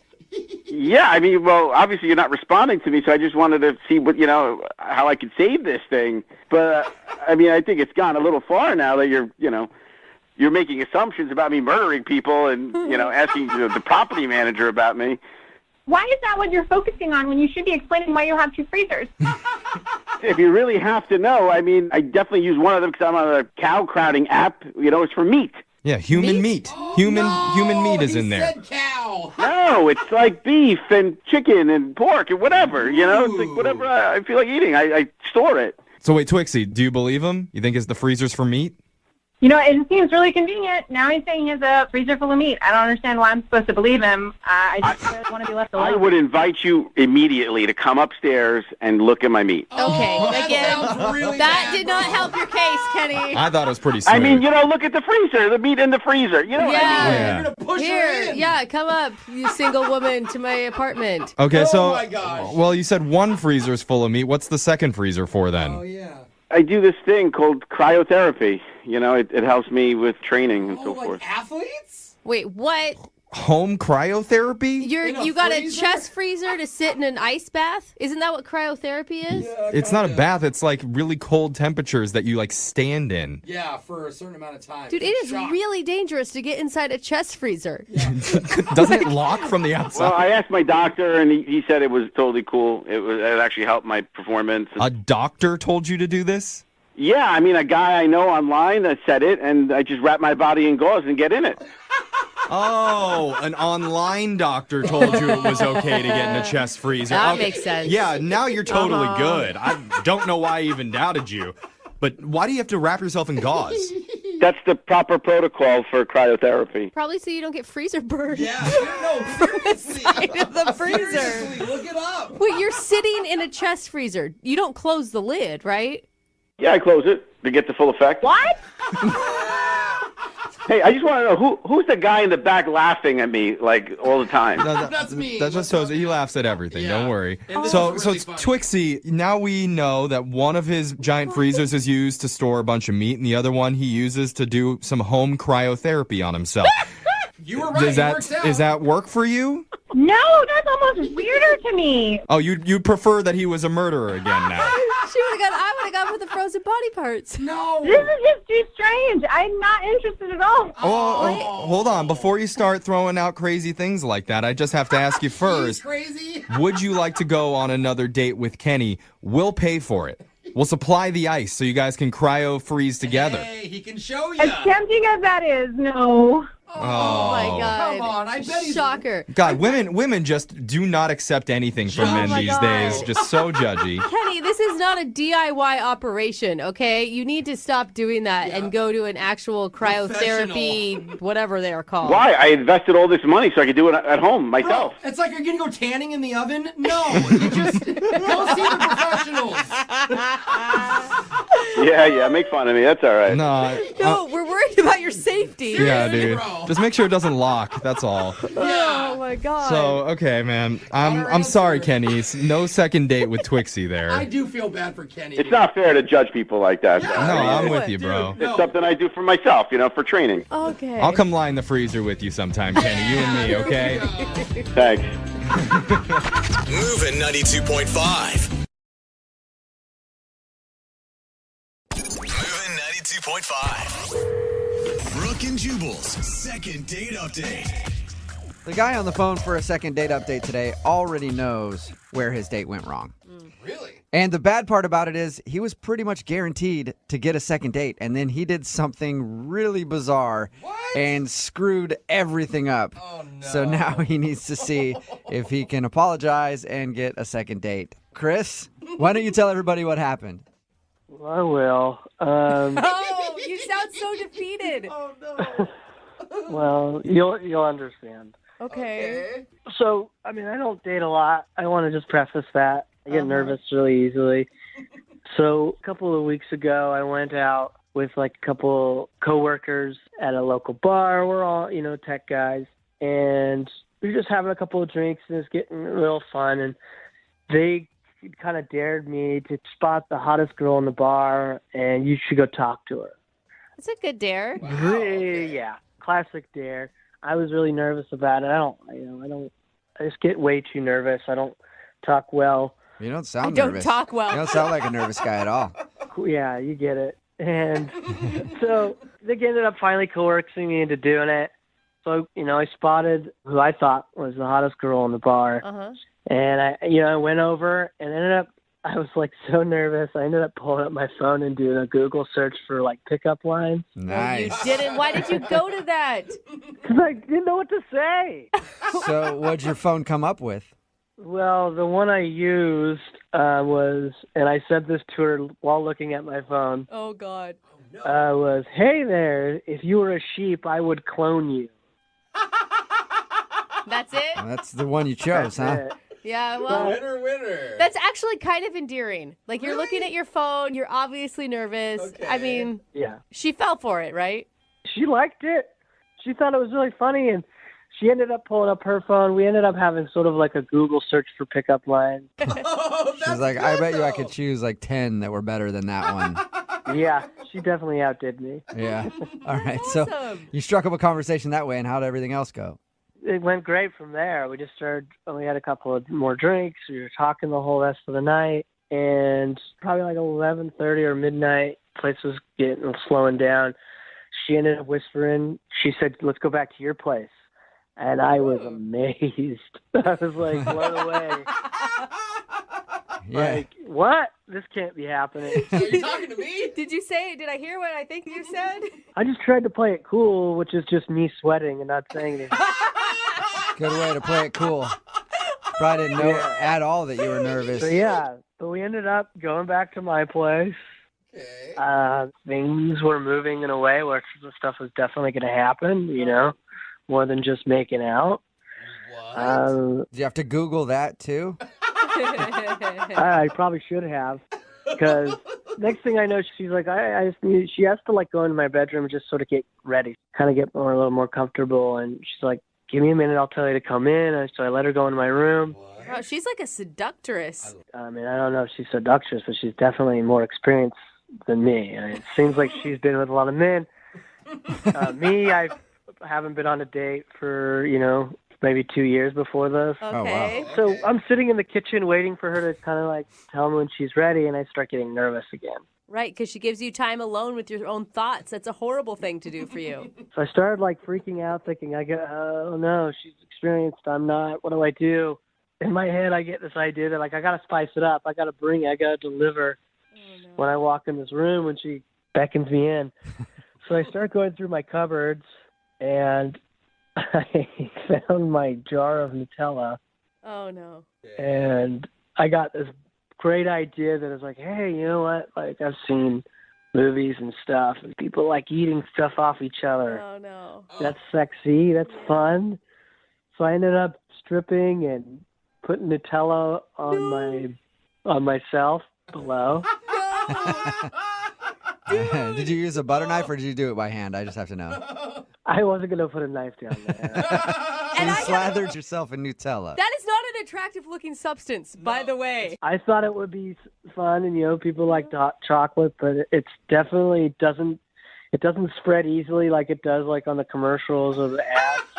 Oh my god. Well, they're spreading it on different things in those commercials. I think that's the key.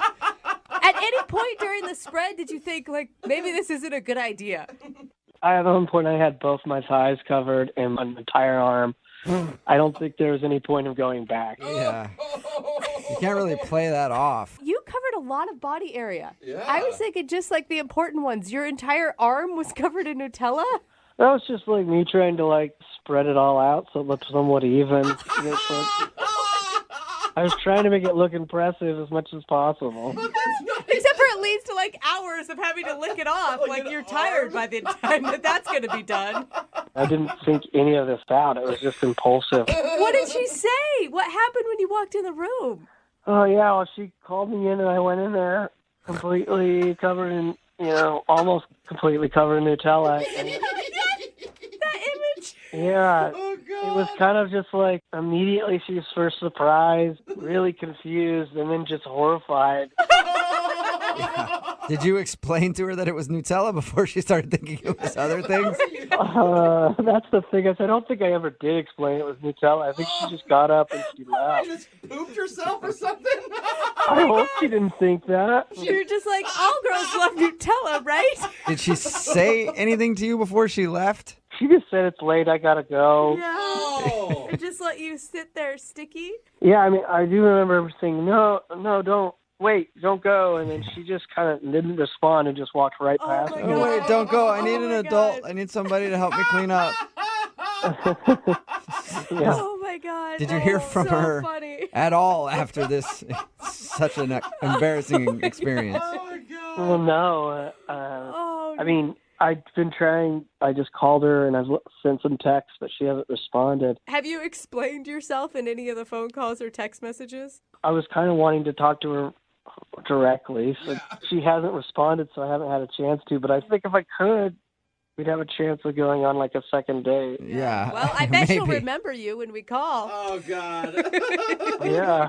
I don't see how she could forget me. If she gets you confused with somebody else, you probably don't want another date with her. So. That happens to me all the time. All right, we're going to play a song, come back, and then we'll call her and see if you can talk yourself into a second date, okay? Thank you. All right, hang on. Moving 92.5. Brooke and Jubal in the mornings. Second date update. I'm just going to go ahead and add today's second date update to the list of things I never thought I'd say. But Chris is on the phone, and Chris thinks he's not getting a call back for a date because he slathered himself in Nutella. That's right. You heard me correctly. Chris slathered himself in Nutella, and that's why he's not getting a call back. He met a girl. Hey, Chris, I never got her name from you. What's her name? Mariella? Mariella, okay. Oh, man. Chris met Mariella out at a bar. He admits that he's not much of a ladies' man. His friends dared him to talk to her. He talked to her, ended up actually going back to his place, and things were moving on to the next level. She went in the bedroom, and that's when Chris got nervous and thought that he needed to spice things up because she might be more experienced than him. So he found a jar of Nutella and put it all over his naked body and then walked into the bedroom without explaining it. And that's when she got up and left. And he hasn't talked to her ever since. Chris, believe it or not, I think you could come back from this. Are you serious? I'm serious. I think that you're cute and endearing and you seem sincere. But I had Nutella all over my body. I mean, that's a good point. Yeah. Was it low fat or regular calories? She might have been offended. She could be on a diet, you know. It might not have been the weirdness of spreading it on your body at all. It was just the regular. Oh, okay. Well, maybe that's the issue. All right. I'm going to dial her phone number right now and see if we can get you a second date, okay? All right, I'm just really nervous. You're not near your kitchen, are you? That's a good No. Okay. Just keep it to regular nerves right now. Okay. All right. Here we go.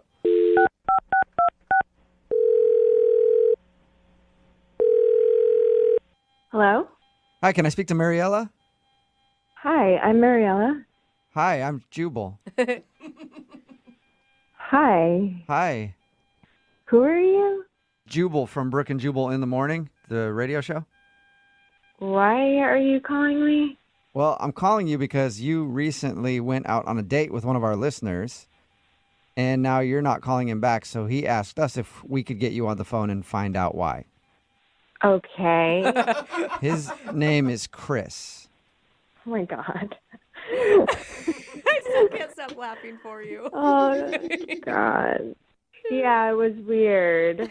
It was really, really weird. Yeah, we know. We talked to him. He sent us an email about your whole date and explained everything. He feels really bad about what happened, but I just want to hear how it was from your point of view.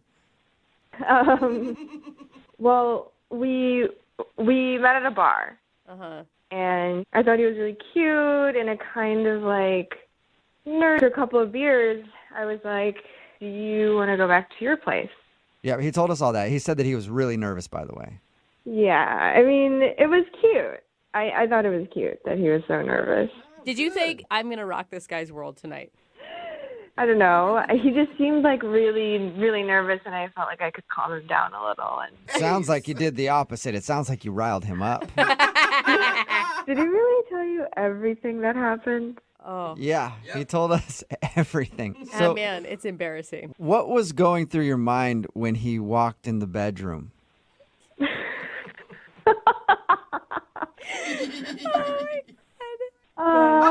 She can't even control herself. I do not blame you. Well, he walks in and he's completely naked, and it looked like someone took him and just dipped him in a porta potty or something. 'Cause he had, it was so bad. He had just like brown sludge all over his body. Have you ever been with a guy and he just walked into the bedroom with brown stuff all over him? No. I mean, just No. walking First. into the bedroom naked is enough to kind of scare you. Like, they were already skipping some steps of foreplay there. Yeah, that alone was like really intense. And then I was just standing there, and he just whispered to me, "I hope you're hungry." Oh my God! That Oh my part God! he didn't tell us. God, he committed to this, didn't he? And did you answer him at all? No, I just like ran out of there and right out of his apartment. I didn't even say bye. It was just freaky, and I don't think I have anyone. something to say here. What's that? I have something to say here. What's going on? Oh, that's Chris. He's actually on the other line listening and wants to talk to you. And apparently he's heard enough and wants to speak right now. Hi, Mariella. Oh my God, hi. Now I can understand where you're coming from, but what I had on me was not feces. It was Nutella. You know, the chocolate treat. I know what Nutella is. Why did you put it all over your body? Oh my God. Oh, I thought it would be sexy in the moment. Well, at least it wasn't the first thing I was thinking. Yeah. Yeah. Why would you do that? You know how, like, strawberries and whipped cream are fun and sexy. I just thought that, and I didn't have any of that, so I just went with what I had. He improvised. Why would you put it on your body? Like, it was all over your body. Well, I don't know. I just started putting it some places. Thought it would look weird if there was just one area. Thought maybe it would make more sense a lot of areas. I get it now. It wasn't the smartest choice. It was just me trying.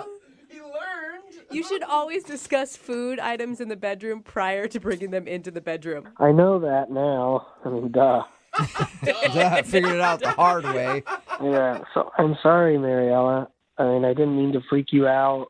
I was just trying to have a good time, and, you know, it got off the rails. Yeah, that'll happen. You're trying to have a good time. Before you know it, your lap's covered in Nutella. Yeah. And your arms and your chest and your knees. I mean, I was just trying to be sexy, and then sexy went all wrong.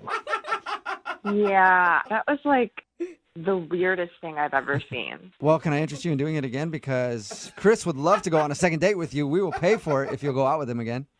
No, Mariella, before you decide, it will not happen again. Any kind of food thing, I won't do it. I think we'll have a really great time. Please go out on a second date. I think you should give him a chance. I mean, I know that image is going to be hard to erase from your memory.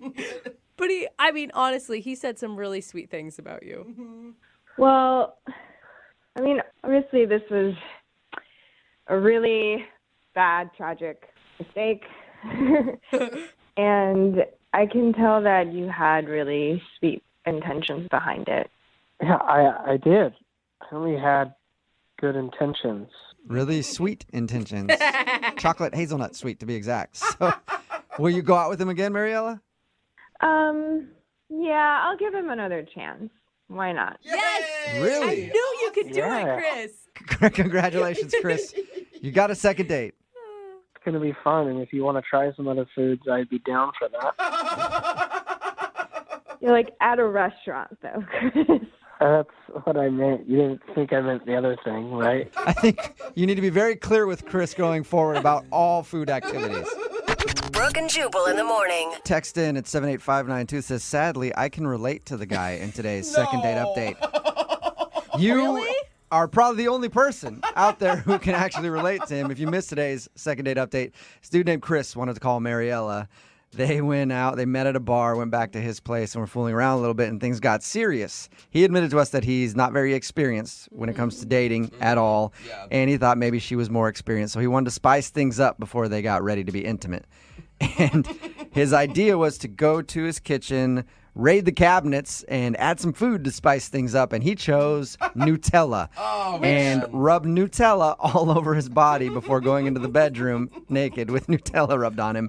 And that's when she left. He didn't even get a chance to explain it was Nutella. She thought it was something else. Yeah. Well, it's not an attractive substance. But the thing is, I get where his mind was because it is delicious. It is. I mean, if you're going to pick a delicious substance, it's just the wrong shade of color. She everything. left and wasn't calling him back. We got her on the phone and eventually explained that it was Nutella and that the reason he did it was because he was nervous. And he actually got a second date. I knew Amazing. he would. He's I mean, sweet, though. That's he was why. just sincere, you know? Everybody texting in at 78592 wants to go out with him. Everybody loved him. He's like the Hey, ladies' and man. here's the thing. He would put a lot of effort into your date. Yeah, and if you like Nutella, bonus. Yep. Remember, if you want to do a second date update, all you have to do is email the show, and we will call the person who didn't call you back. Moving 92.5.